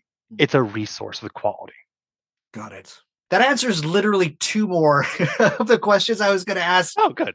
I was going to ask, like, what's the advantage to it? So, well, what you've just said, it makes a lot of sense there as well. I have to ask you, as somebody who's had magical timing on their mind for quite some time, due to a specific reason that we will talk about, is there a way of timing rituals to you that that you've come across? And you're like, that is bizarre and weird, and I might not want to try it, but it's still. I love what they're trying to go for here. Is there anything that you've come across in your research that's like, wow, that's fascinating? Huh. I don't know. So I mean, I can't say I've come across anything that's particularly bizarre. Although So, my astrologer, the way my astrologer does his yearly readings is that he doesn't just do one big reading, Okay. for the, ones in return. He actually does quarterly readings where he, every quarter, every 3 months for your birthday, we'll do a check-in just to focus on the next 3 months. And I like this approach a lot because it gives me a lot of, extra leeway, extra time to consider things in detail, as opposed to like one slog of a 3-hour meeting. Like, no. Right. 1 hour every 3 months is a lot more manageable than 4 hours once a year. Right. Um, and so the way he kind of does his readings, like he'll do like lunar returns, or like he'll talk about certain aspects that come out to fruition based on other things that happen in chart a couple days later. Basic horary and electional stuff that plays out with perfections and other aspects of natal astrology. And so doing this on a regular basis, I've kind of picked up on a couple of trends on what to look for with my own stuff. And so this kind of goes back to like Luke and me with Orisha stuff. I'm gonna be clear here. I do not time rituals with astrology for Orisha stuff because astrology doesn't play into that at all. Right. But I will note that I have noticed some tendencies and trends for how things play out based on timing itself, which from an astrological perspective would make sense because it's a universal thing, even if this one tradition has nothing to do with it. And like I will note that certain rituals that I had planned over the past year or so have come about at really uniquely interesting astrological times. Right. Like I was doing my own planning for December, towards the start, just kind of going through like, oh, this is the day that Sun conjoins my Saturn degree. Oh, I should do something for Saturn that day because I do my monthly, lunar Saturn stuff. What if I do a solar stuff? Oh, what's going on that day? Oh, I have a big ritual that day for Risha stuff that actually makes perfect sense. Oh, Right. okay. So like that was like a duh kind of moment. But then funnily enough, once that timing window happened, that's when I actually came down with a bit of a cold. And that kind of knocked me out and turns the whole own science affection, which is if people are commenting how my voice sounds a bit hoarse, I'm almost done with it. And so like I was playing around with the idea, like this is stupid, this is dumb, this is expected in hindsight, okay, but dumb. Sun conjoin Saturn degree, okay. And then earlier was it this past week? This past week, I had the moon conjoin that Saturn degree instead. I'm like, okay, so it's been a couple of times. It's been like about a week and a half. All right, okay. Did my offering, and the next morning I felt better. So like the timing of how things resolve based on just the planetary motions, that's proof that astrology works. Like that's proof that timing stuff to a spiritual current, like that's just it's a duh moment in hindsight, but it's also very stupid. Like this is dumb. This is stupid. I hate this because it works so well. Right. Yeah, I think a lot of people when they start to look at, and I was just talking with my girlfriend about this recently about how all of my favorite I write in my calendar every year, and I just because of course 2025 is here. I took my old calendar and then I'm writing in my favorite saint days and whatnot on the new calendar. And a lot of my magic in the past had been very oriented around saints. So many of the big arrivals and departures and moments in my life sync exactly with saint days. It's like all of my favorite saints. Oh, So I was that like, makes sense. oh, okay, and it's just so bizarre as well. And it's that synchro mysticism kind of stuff, but it's also just like, man, this stuff gets Or like weird. you like an eye infection, on St. Lucy's Day. Right, Like right, exactly. Yeah, it's like I lost my keys on St. Anthony's Day. What the that's heck dumb. That's happened? stupid. I need those back. It's your day. I'm not supposed to lose things today. But for those that know, I'd like to say, because a lot of the people that listen to my podcast, because I don't exclusively cover astrology, when you were talking about conjuncts and things like that, a lot of them would be like, I don't know what the heck these guys are talking about. What would you say would be a great way of familiarizing or getting magical timing to be a part of their rituals? Do you think that you have to be familiar with contemporary astrology? Is there certain texts that you think that one should be familiar with? Does one need to know everything about nakshatras? No, God, no, God, no, no, no, no, no, no, no, no, no. Um, will it help? Tell us, Sam. Will it Tell help? us. Absolutely. But like, it's easy to be overwhelmed by having like, if you want everything perfect, you're never gonna get anything done. Like, if you're gonna try to like, consider every single possible thing that could be done in astrology, you will never find a time to do anything because nothing will ever be satisfactory. Nothing. That's always been my kind of issue. Like I want to try my rituals, but I don't want to get to the point where it paralyzes me doing things, because that can happen. It's like snowboarding. I'm a snowboarding. If you are waiting for the perfect condition to snowboard, you're never going to go snowboarding. Don't let the perfect be the enemy of the good. Don't let the perfect be the enemy of the good. Like that is like beyond like just taking a good advantage of timing. Let that be your rule of thumb here. Like if you have a good enough time, awesome. If you are waiting for the perfect time, stop. Like you're already stopped, so stop doing what's stopping you. Right. I recall back in the early days of the pandemic, when I really started getting involved in Astro Twitter, back when that was a thing. I'm not an astrologer. Just to be clear, I'm a magician. I do astrology like how an engineer does math, just enough to get by, and then I hire an expert for the rest. And in a lot of the grimoires and magic traditions I work in, you might see some astrology, sure, but you more often have to see like planetary days and hours, maybe lunar phase, and that's enough. Like that's all you need to get started with. And when I told people I was doing planetary magic, but not with elections, people were like, "How? How are you doing that? Why? How does that work?" I'm like, it works. It's not that big a deal because they're so used to thinking of magic in terms of only astrology. And astrology is important. Don't get me wrong, but you can do planetary stuff outside astrology. You can do stellar stuff outside astrology. It can be grounded by astrology. It can be, amplified by astrology, sure, but it's not necessary. You don't need to have the moon conjunct this particular fixed star when the star is directly above and on the hour of day of Saturn. No, if you have a star rising and visible, that's all you need. Like, you don't have to go overboard. It can be awesome if you can get things to line up just so. But even astrological magicians will tell you that you often can't get everything perfect. You have to make a judgment call about what you can leave behind. Like, yeah, you generally don't want, a malefic aspect from a malefic planet to be afflicting something that you're working with. But if you need something to be done within the next decade, and this is the only kind of time you got, you'll make do. And again, going back to timing as a resource, you might account for that. You might propitiate, like for instance, if you're trying to do a Jupiter ritual for wealth, but you have Saturn in square to Jupiter, but you don't have enough time to do this, you might say do a preliminary ritual with Saturn when Saturn can be approached and say, "Hey, Saturn, I love you. Be kind to me. Look away for this moment." You want to propitiate Saturn, or maybe involve and reconsider Saturn in your own Jupiter ritual in some sort of grounding way or protective way. You might consider your goal of what you're trying to do with Jupiter to account for a Saturnine effect. There's all sorts of ways you can kind of incorporate this stuff going on into your ritual work. Is it necessary? No. Can it help? Absolutely. But if you don't have the means to get things perfect, do what's good enough. Again, timing is a resource with a quality. You don't have to reach for perfect AAA grade quality if you have something that works enough for what you need it to do.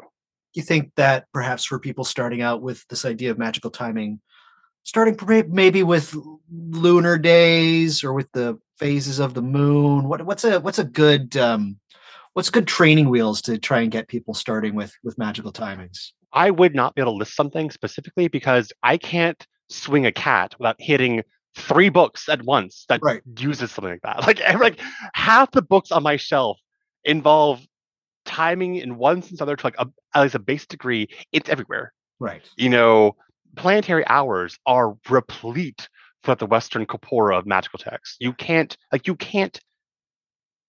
if you were to go to Esoteric Archives, just like Peterson's website, and randomly click on any link there, you'll find something there. Yes. Like you will find something that tells you how to do timing. Like it is everywhere. Like I would not want to start listing something because I would not stop within the next 2 hours. Right.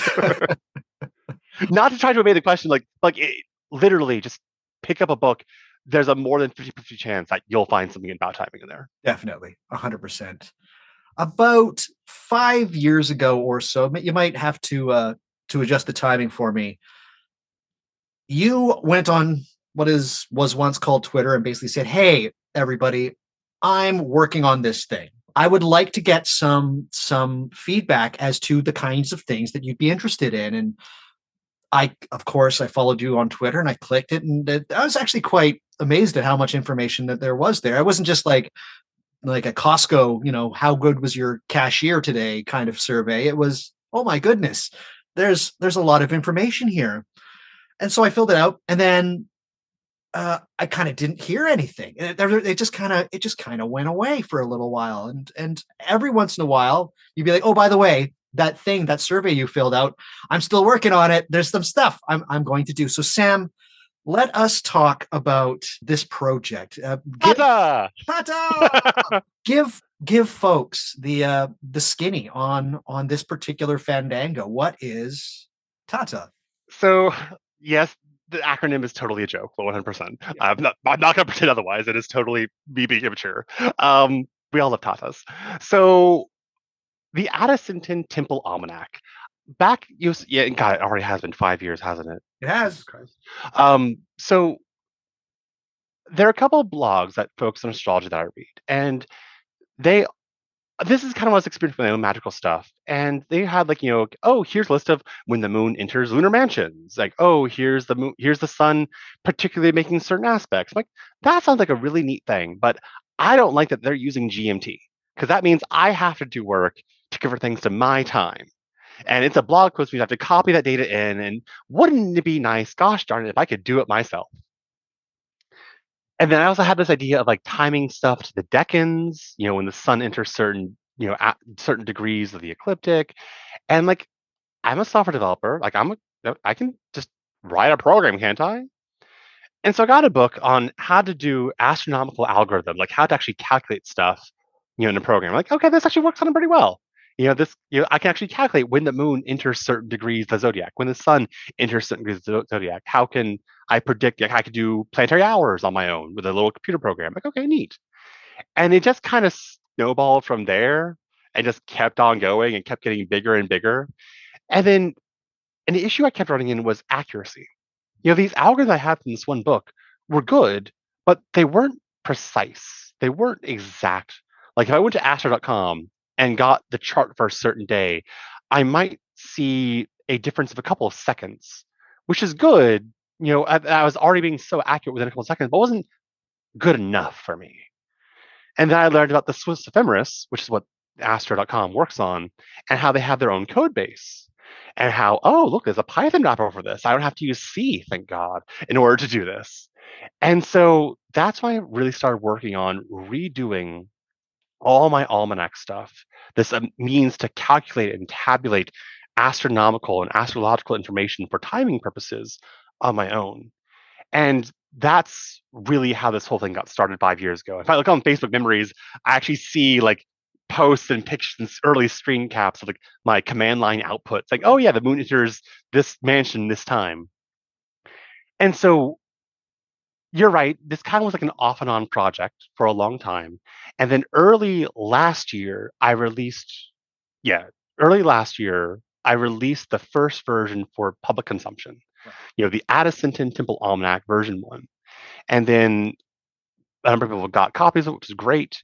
I made improvements, I made them into corrections, I made a bunch of additions, and then I released the second version late November with more calculations, more methods of timing, more things to look for. It's been a really fun project. I've really enjoyed. I already have a whole launch of things to do for version 3 for next year, or rather this year, I suppose. But yeah, it's that's how it kind of got started. And I call it the Addison Temple Almanac. Well, what is Addison? If you look at the Picatrix, book 3, chapter, I want to say 8. No, book 4. Somewhere in there, we have this depiction of Hermes Trismegistus being the legendary founder of a city in Egypt called Addison, which is this enlightened city of magic and sages that had this beautiful tower with a crystal on top that changed color according to the day. And so I kind of took that as my own personal, aspirational location. Okay. It's kind of a survival, old Hermopolis, and kind of mystical folk Islamic belief. this idea of this, a temple of sages and wisdom and magic, in which we see echoes of in any kind of mythic body. Atlantis could be Right. a idea that same idea played out. So I call my this product the Addison Temple Almanac in recognition of this idea of doing astrological magic with an eye to the skies. Right. Okay. For those who are wondering, what is an almanac? What is this thing that you've produced? What is it used for? So an almanac is basically just like a guidebook to timing. Okay. We often think of like the old farmer's almanac, which talks about, oh, here's like a saint calendar. Here's when you can find the moon being in certain phases on these days, and therefore you might want to plant certain crops according to the moon, or get your hair cut according to the moon, or deal with your sheep according to the moon, or sell off livestock according to the moon. You have idea of, well, because tides are based on the moon, we have a way to calculate tides for people who are living on the coast or do seafaring stuff. We have time to figure out when the sun or moon or planet rise or set. So we know if we're doing, like if you're doing, for instance, Jews or Muslims who do things according to sunset, well, you have to know when sunset is. Traditional Christian timing also follows the sun. It starts their days at sunset, hence Christmas Eve or All Eve. Hallows That's right. Eve. Yes. It starts with sunset. Days traditionally start at sunset. So you have to know when sunset is to mark the day. We have all across the world, like you have Chinese almanacs that talk about the quality of the day according to, like, again, the sextenary cycle, but also the lunar month. We have Hindu almanacs, which is how the traditional Hindu calendars are calculated. In our modern day, we have the Old Farmer's Almanac and other almanacs that talk about, oh, these are good days or bad days to do stuff. In the Greek Natural Papyri, we see a list of days and hours on when you should do divination. Like good on this day, or on this day it's bad in the morning because of the quality of the moon and so forth. It's not always astrological Right. based on like the position of the planets, but it's more calendrical. An almanac helps us inform us as to the quality of times in general. So for me, Tata, the Addison Temple Almanac, is a way to do an astrological almanac that combines, to a wide degree of customization, as well as own personal preference and other needs. Like what kind of feast days might you recognize, or what kind of witches' Sabbaths might you recognize? Different U's being addressed, of course. Right. There, um, how can all that come together for your own ritual planning? And the reason why I'm taking this as a code project is because, unlike those blog posts I was talking about before that offer a list of when the moon enters whatever mansion using GMT for one location on Earth, this is for individual locations. The almanac I make for myself, even if I have all the options otherwise equivalent, will not be the same as an almanac for you because we're in different parts of the world. Our days, our sunrises and sunsets happen at different times. Our heliacal risings for certain stars will happen at different times, if they happen at all, because you're much more north than I am. So some stars might be circumpolar for you, but they're not for me. Planetary hours will be different for you than they are for me. When my astrologer gives his patrons a list of astrological elections, he has to do them in separate sets, one for America, one for Western Europe, and one for Australia. And sometimes the election might only happen in one of those areas because it just won't line up with a certain timing quality he needs for the other areas. So, with my almanac being customizable, not just on preference of what you want to see, but also for where you are in the world, that I think is what I'm focusing on to help people do timing for their own specific needs. So, like for me, I do all my stuff at home. So my almanac is on like specifically the one room in my house I do my rituals at. But for people who do like lodge stuff, like if you're in an OTO lodge where you do a lot of ritual stuff, you might have an almanac for your community centered on your OTO lodge, and then something separate and different with different options for you in your own house temple. So like that's the benefit, and like, here's why you should do my almanac. Like there are other almanacs out there to do astrological timing. Like the Witch's Almanac is a great one that I wrote an article for a number of years ago.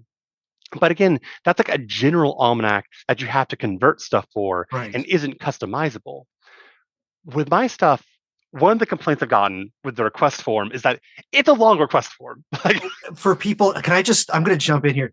The amount of detail in Sam's form before he puts it together for you is frankly ludicrous. And I say that out of love, Sam, but holy smokes, it's detailed. I had to look up half of the things on there, like, what is he even? And some of them towards the end of the form, I'm not going to lie, I'm just like, I guess maybe I'll have this. It sounds interesting, but Sam has it's done like, the homework. It's intimidating, but it's incredible. Sam really has done the work here. It is incredible, and it is very specific. And you are getting a unique thing when you sign up for the Addison Temple Almanac. It is let's say Tata. incredible. It is an incredible thing. A lot of the timings there might not make sense to you immediately, but it doesn't mean that you can't go out and learn. And it is, as Sam mentioned, very specific to you where you are situated. But Sam, I think what's also important for people to know is what people shouldn't expect from this. If this is something that they are interested in, you're not giving them, oh, at this time, do this kind of ritual. Right. That is So a lot of almanacs out there do tell you, like, oh, if the moon is in this phase or if the moon's in this sign, love do X, Y, magic. Z. Which is like, it's great, but like, I don't do that. No. Like, I've thought about it. Like, don't think I have. Like, I absolutely thought about adding in like what I call prognosticatory suggestions. Okay. At certain times it's recommended to do X, Y, Z, or I don't do that because there's so many different variations out there. Changes every book, every grimoire has a different thing. Like for instance, like full moon names. Yeah. How many lists of full moon names are out there? Yeah. Even in North American culture, how many lists have you heard about? Yeah. How many ways do you refer to the January full moon? Right. So which one should I pick? Right. I'd rather just not pick at all. And like, I could offer lists of that, but then that's adding in even more suggestions to this 12-page long request form. Yeah. Please don't be scared. Like, please, again, I know it's a lot of information to ask for, but like, it's meant to help you out. Yes. Part of the customization, the reason why I make it so customized is because I know what I like for my stuff. I know what I want to look for. I can't account for anyone else out there. I don't want to speak for anyone else out there. So why not let you have your own say within a reasonable degree? There's things that I can't calculate for. There's things I can't account for. There's often like really specific ritual timing methods in some very limited niche schools of esoteric stuff out there that I don't have the means to provide right now. Right. Like different ways of doing planetary hours. Like that's not a thing I can really accommodate right now. I'm always trying to do more. But at the end of the day, I don't know what to expect from individual people, which is one reason why I'm kind of interested in getting more requests. Not that this is a way for people to do that, but like, I'm interested to see how people do their own timing, which helps me kind of get better idea for my own practice, but also like from the almanac's own purposes, like what other options can I provide to make things easy to request? Like people have asked, like, can you do like a preset almanac? Like, okay, sure, but what would you want for the preset? Right. Yeah. And do you want further customization on top of that? Like, do you want that as a base to start with? But like, so like it kind of it begs questions along those lines to do that. But even though I don't provide prognosticatory information, like specific grimoire timings say X, Y, Z, I do try to accommodate ways for you to request that yourself. Like, for instance, I've had requests for people to do lucidarium stuff. The lucidarium of necromancy. Which is like one thing to do working in is when the moon is, basically a quarter moon. Well, my almanac will tell you when quarter moons happen. Like, that's not a problem. Do you want it specifically highlighted? You could say then, I want the quarter moon days highlighted as a lucidarium working day. Yeah. Okay, I can do that. Right. But I'm not going to do that on my own as a preset because I don't know who's working the lucidarium. Right. I do have a couple like general ritual times, like planetary day, planetary hour, and rising sign, when all those three are ruled by the same planet. Like that's a pretty generic kind of timing rule. I have what are called Solomonic hours, which is days and hour of Mercury when the moon is in an earth or air sign. Right. Because that's a fairly common rule you see in the Key of Solomon for doing ritual stuff. Not everything. There's a whole lot of timing stuff in there beyond that for each individual planetary hour and so forth. But this is one that's kind of repeated as good for Solomonic workings for consecrations or communion with spirits. The PGM has a lot of timing stuff in all of its various rituals, generally based on the day of the lunar month or the phase of the moon. But in a couple of them, you see this idea of the moon being conjunct with a benefic planet, Venus or Jupiter. There's some other considerations besides, but I use that as a basis for what I call my Theban times, when the moon is rising visibly above the horizon in the same sign as and approaching a benefic planet, good for theurgic works in general. In the discourse on the 8th and the 9th, a Hermetic text from the non-commodity corpuses, we actually have a simple astrological election described in that text of when Mercury is in its exaltation degree while the sun is rising above the horizon. And so I list that as a specific ritual time for particularly theurgic Hermetic works, which happens once a year. Right. The Picatrix for the perfect nature in book 3, chapter 6 says to do the perfect nature stuff when the moon is in the first degree of Aries. So these are stuff that I think are good in general without getting into the nitty gritty of consecrations for very limited specific kinds of talismans that are very limited in its own purposes. Right. I try to stay away from those. Yeah. And also a lot of those particular times for really niche rituals have so many considerations that would take a whole nother program's worth of us limiting times and considerations by. Right. It'd be cool to account for them. And in the future, when people request them enough, I might bump that up in priority. But I try to give enough information in the Almanac as it is, where you can look to any day of the year and say, okay, Venus rises at this time. I see in this table, it's this hour of the day, and I see that the moon is conjunct this star. I have this information. I can do this kind of ritual then with these bits of data. It's like an ephemeris for every day of the year for multiple times of the day. When a planet rises, when it sets, when it's highest in the sky, when it's lowest under the earth. Same for fixed stars. I tell what day of the lunar month it is.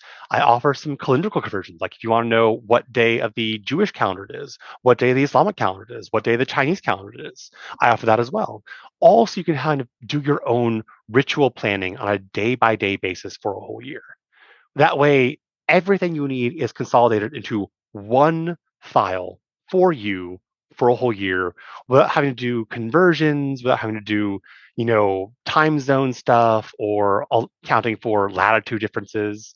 A lot of people want to know, when is the Heliacal rising of Sirius? Beyond any other fixed star, that is the most important fixed star across all astrological stuff, especially for Egyptian stuff. But people try to find out when that is, they will get confused because there's all these different times based on what latitude you have on the Earth.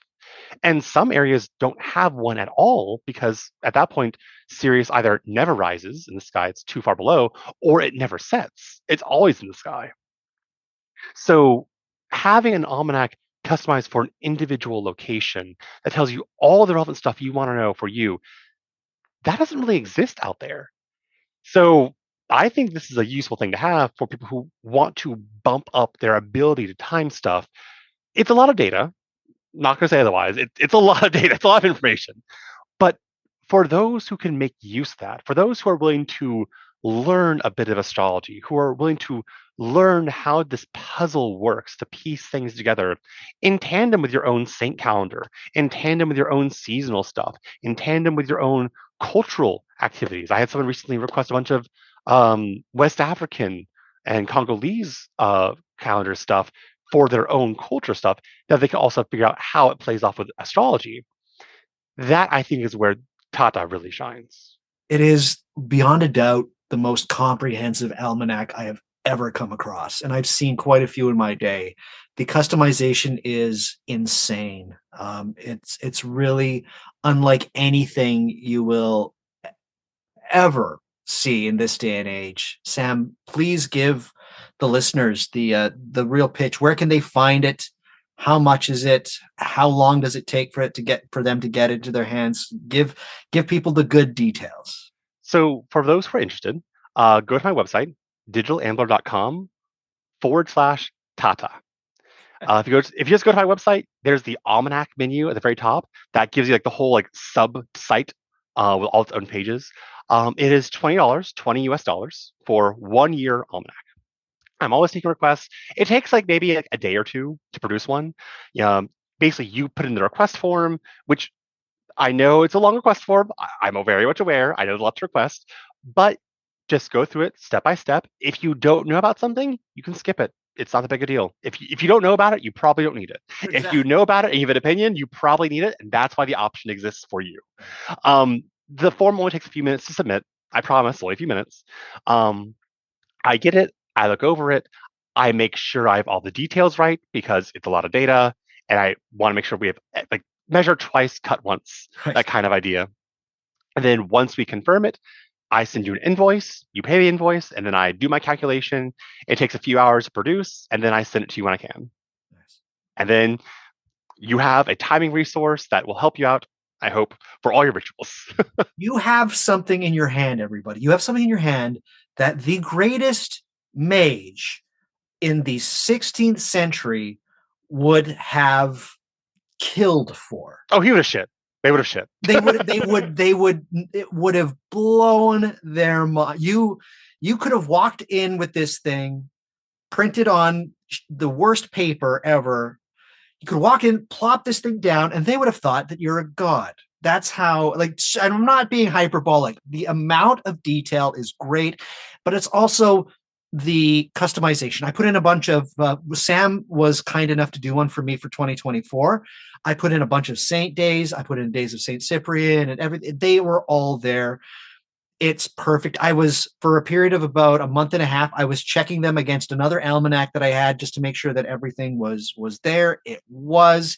Sam has knocked it out of the park with this one. Everybody, if this sounds in any way interesting to you, $20 is a pittance to pay for this extraordinary tool. There's a reason I wanted to have Sam on to talk about this because it's just exceptional. Seriously, timing isn't everything, but it is very close to helping you get a lot of things and to help orchestrate a lot of your rituals. There is not a better tool that exists than Sam's Almanac. Digitalambler.com/Tata. Find it, get it. You need it. Sam has done a wonderful job here. And here's the thing.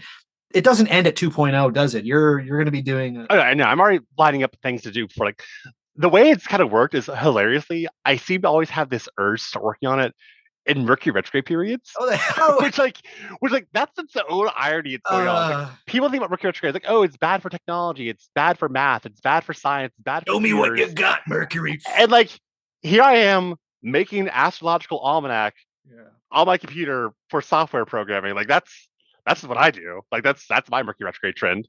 It's like there is a very noticeable, palpable irony in that. But I definitely am going to keep working on it. I'm already lining up things for version 3. There's a lot of improvements I want to make. Like it's a PDF. Like I produce a PDF. Like it's not an app for your phone. It's meant for like the rather old-fashioned, if not quaint, approach of like a Print it out printout. if you want. I just kept on my computer on my iPad. It's there. But like it is also like an 800-page PDF. Yeah. Because like each day of the year gets 2 pages, one page for like hour stuff, one page for like planetary and star stuff. So like that alone is like what 635 times two. That's like 720 pages, plus like another 80 page like just like list information and a 12-month calendar at the end. I definitely want to improve the format, like see if I can like see if there's options, more customization, yay. But like having a smaller like pocket size version. I don't know what that would look like yet, if anything. But like, also just more timing options, more ritual options, or just like, for instance, for us in the northern hemisphere, it was recently the winter solstice, and so I remember one conversation I had with Jesse Hathaway Diaz where I joked online about how the winter solstice is the darkest time of the year. And he's like, is it though? Winter solstice is the longest night, Right. but it's not the darkest night. Wow. The darkest night is the night of the new moon closest to the winter solstice. And because that makes sense, Yeah, actually. it's true. So wouldn't it be nice to have a customization in the almanac that tells you when the darkest night of the year actually is, or perhaps have like a span of days from the solstice to the darkest night in either direction? Wouldn't that be a neat thing to program? You're a madman, Sam. You're a madman.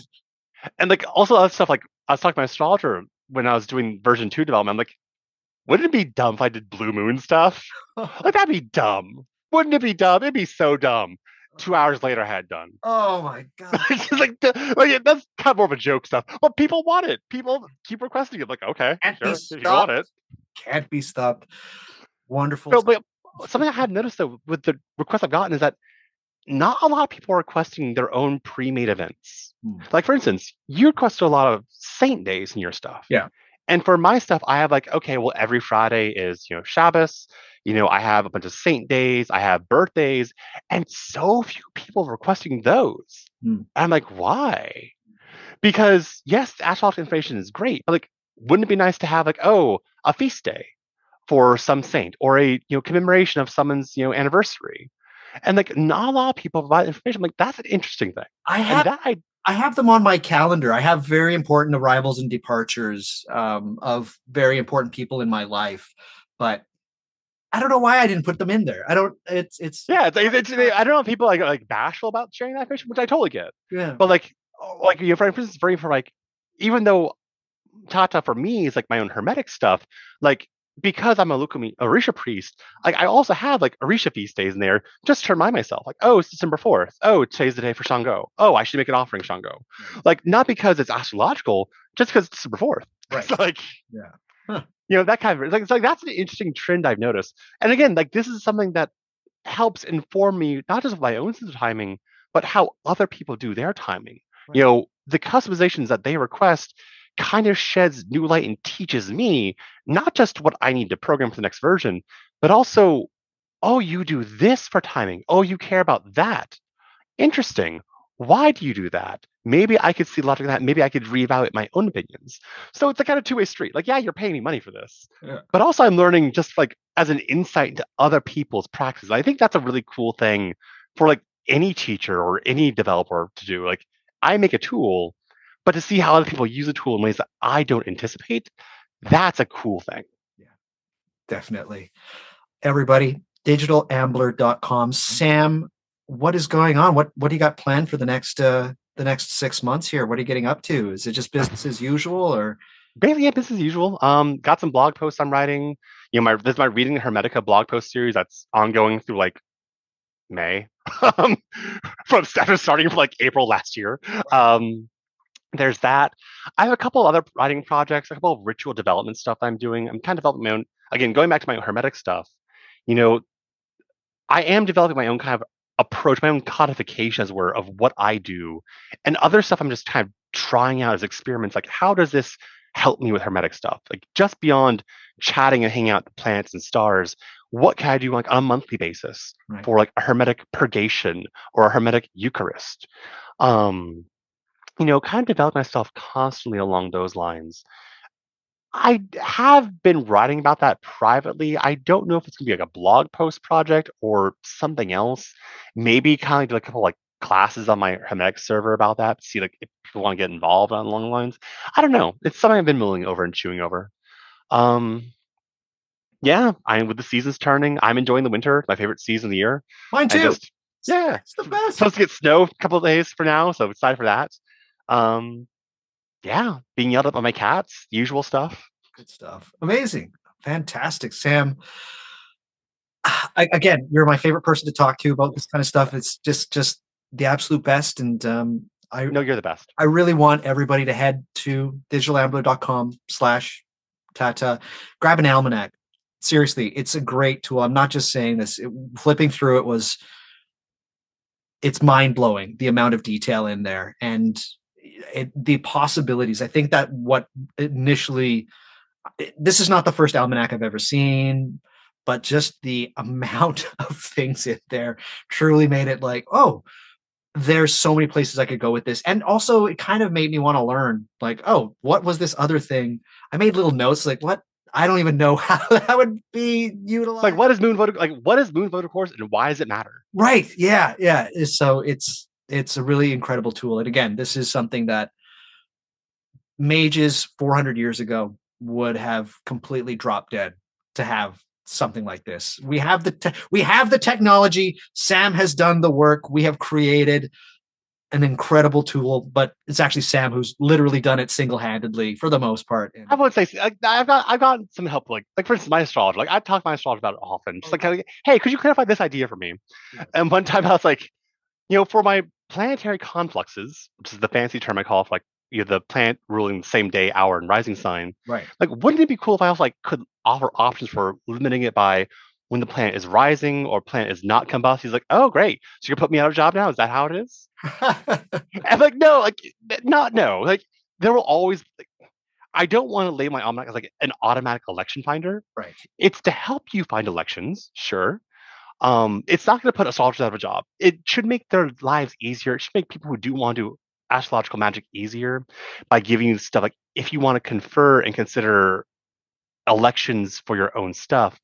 But like there are ways to kind of like whittle things down to do specific kinds of timing that I think will make magic easier for a lot of people, at least for timing concerns. Because like also like with a ritual, again, to kind of go back when timing as resource, if you have the perfect time to do something or a good enough time to do something, you don't need to do a lot. No. Like if you just want to make a prayer to a planet at a good time, that's all you need. Right. Yeah, you could have a circle and tablecloths and banners and a whole outfit laid out. You don't need that if you just have a good time. So when an almanac tells you what's a good time to do something, no matter what that thing is, what's a good time for this planet or this star, it's there. Yeah. Yeah. And to actually do the thing. Definitely do the thing. Like, even just whispering a prayer, just say, like lighting a tea light for yourself and saying, help. Like that's enough. That's enough. New month, rabbit, rabbit. There you go. It's just. I always do that. Yes. If you would love to grab yourself one of these almanacs, I will have links for that in the show notes to this episode. It's going to be right near the top there. Head to whatmagicisthis.com, find Doing Hermeticism and Magical Timings in the episode, links there, and grab yourself one of Sam's almanacs. There's going to be a bunch of other show notes for this episode, so I hope you enjoy those well. Everything that I'm going to talk about is available at the website. That is whatmagicisthis.com. Do you think that I am doing something rather good with this podcast and you'd like to show your support? And you'd like to show your support even though over the next little while there's not going to be a ton of What Magic Is This here. But you know that, hey, Doug needs the support because he's done so well over the last 5.5 years, and I want to continue for him to be able to still do this when he comes back from his hiatus. There's a few ways of supporting me, the new dad. I'm just going to put that there again. I'm putting it on pretty thick, aren't I? Anyways, I'm just, go with it, everybody. As mentioned in my announcement video that I did called Dad Jokes, I'm still going to be making shows, but for the most part, in fact, pretty much all of them over the next 4 to 6 months are going to be on the Patreon. That is patreon.com/whatmagicisthis. I've got some really interesting things that I want to talk about over there on that one. Trust me, if you like what I do on What Magic Is This and you haven't joined the Patreon, nothing is stopping you. It is like a totally different show. It is more amazing. You get more of my perspectives. You get some really interesting praxis. You get just so many great things. I really put my heart and my soul into my Patreon. And for the next little bit, that is where I'm going to be doing all of my work for the first half of 2025, maybe. It's all going to be on the Patreon. It's only $7 American a month. That's nothing. That is maybe a couple of rolls of toilet paper, right? Like it's so cheap. And trust me, Patreon is very easy. Just go onto your web browser, go to patreon.com. It's great. $7 is absolutely nothing. I know a lot of people will be like, I don't know how to use Patreon. It's very easy to use.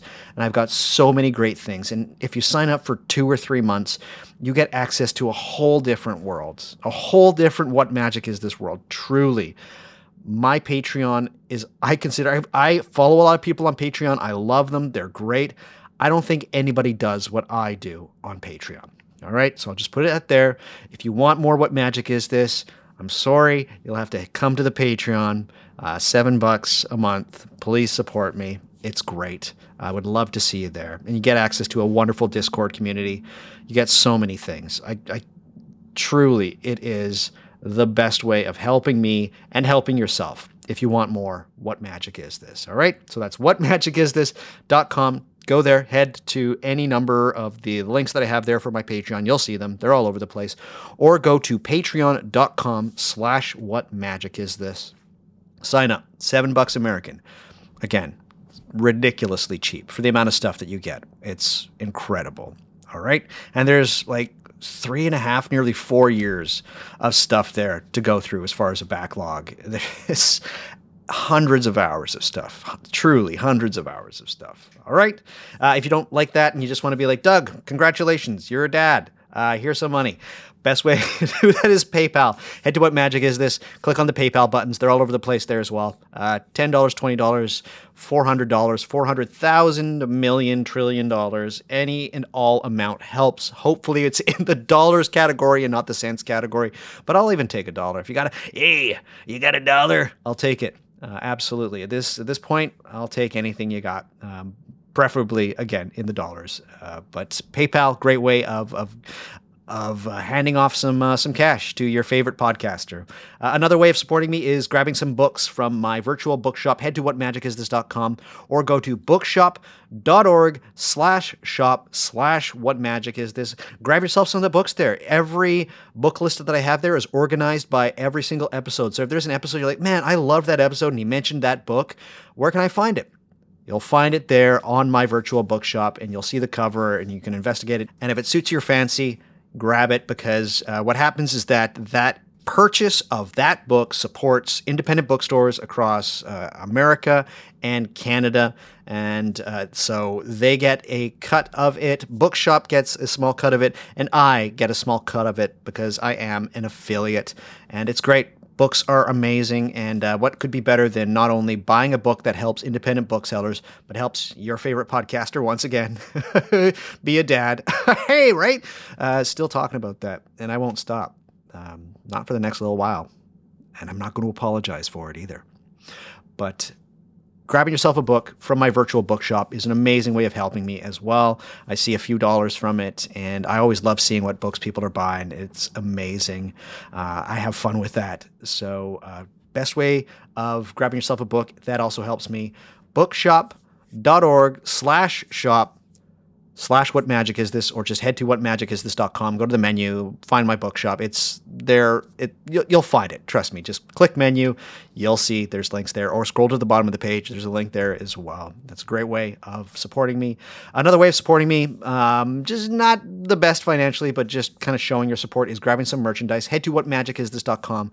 Click on the menu. Click on the merchandise there. You can grab shirts, hoodies, mugs, tote bags. I just bought my girlfriend a tote bag for Christmas, and everybody at the round was like, well, that's the best Christmas presents I've seen this year, and it was.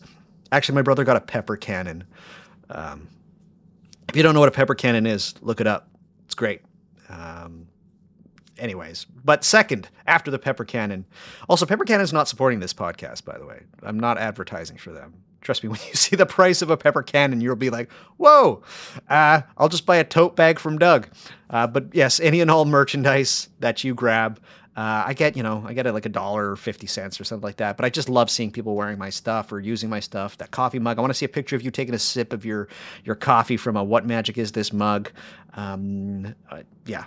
I love my merchandise. There's so many really cool designs there. I'm my best customer, as I've said. Trust me, if you go to the merchandise and you see something that you like, and I guarantee you'll like at least one of the designs, grab yourself a shirt. Yeah, it's great. And then send me a picture. I would love to see it. But as everybody by this point knows, the way to support me best, the thing that puts food on my table, that I sit at and look into the eyes of my beautiful girlfriend, and very soon to look at a beautiful new baby girl, is to support me on Patreon. That is patreon.com/whatmagicistthis. Truly the best way of supporting me. Whole different show. And for the next little while, it's just going to be where the What Magic Is. It's going to be where the magic is, truly, on the Patreon. So I'd love to see you there. $7. Come on over. I know you want to, and there's nothing stopping you at this point. All right? So we'll see you there. Other than that, everything that I have talked about, including where to find Sam's Almanac, please grab an Almanac. I just did. It's amazing. It's incredible. It's a huge document, but it's great, and I absolutely love it. Go to whatmagicistthis.com. Sam, thank you so much for coming on the show. Thank you for having me, as always. Thank you. And everybody, please, digitalambler.com. I know I've said that about 4 times. If you are unaware of Sam's work outside of the Almanac, like Sam has... In my opinion, Sam has the greatest website for magic that exists right now. He covers everything from ancestors to spirit conjuration to Trithemian conjuration. Like everything is on the site, and it's done in such an idiosyncratic and personal way with Sam's commentary there and his insights. I don't think anybody is as eloquent as Sam as far as this kind of stuff. I'm saying it.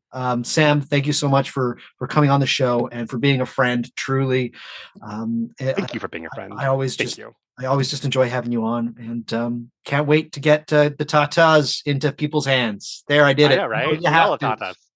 Everybody loves tatas. That's the show, everybody.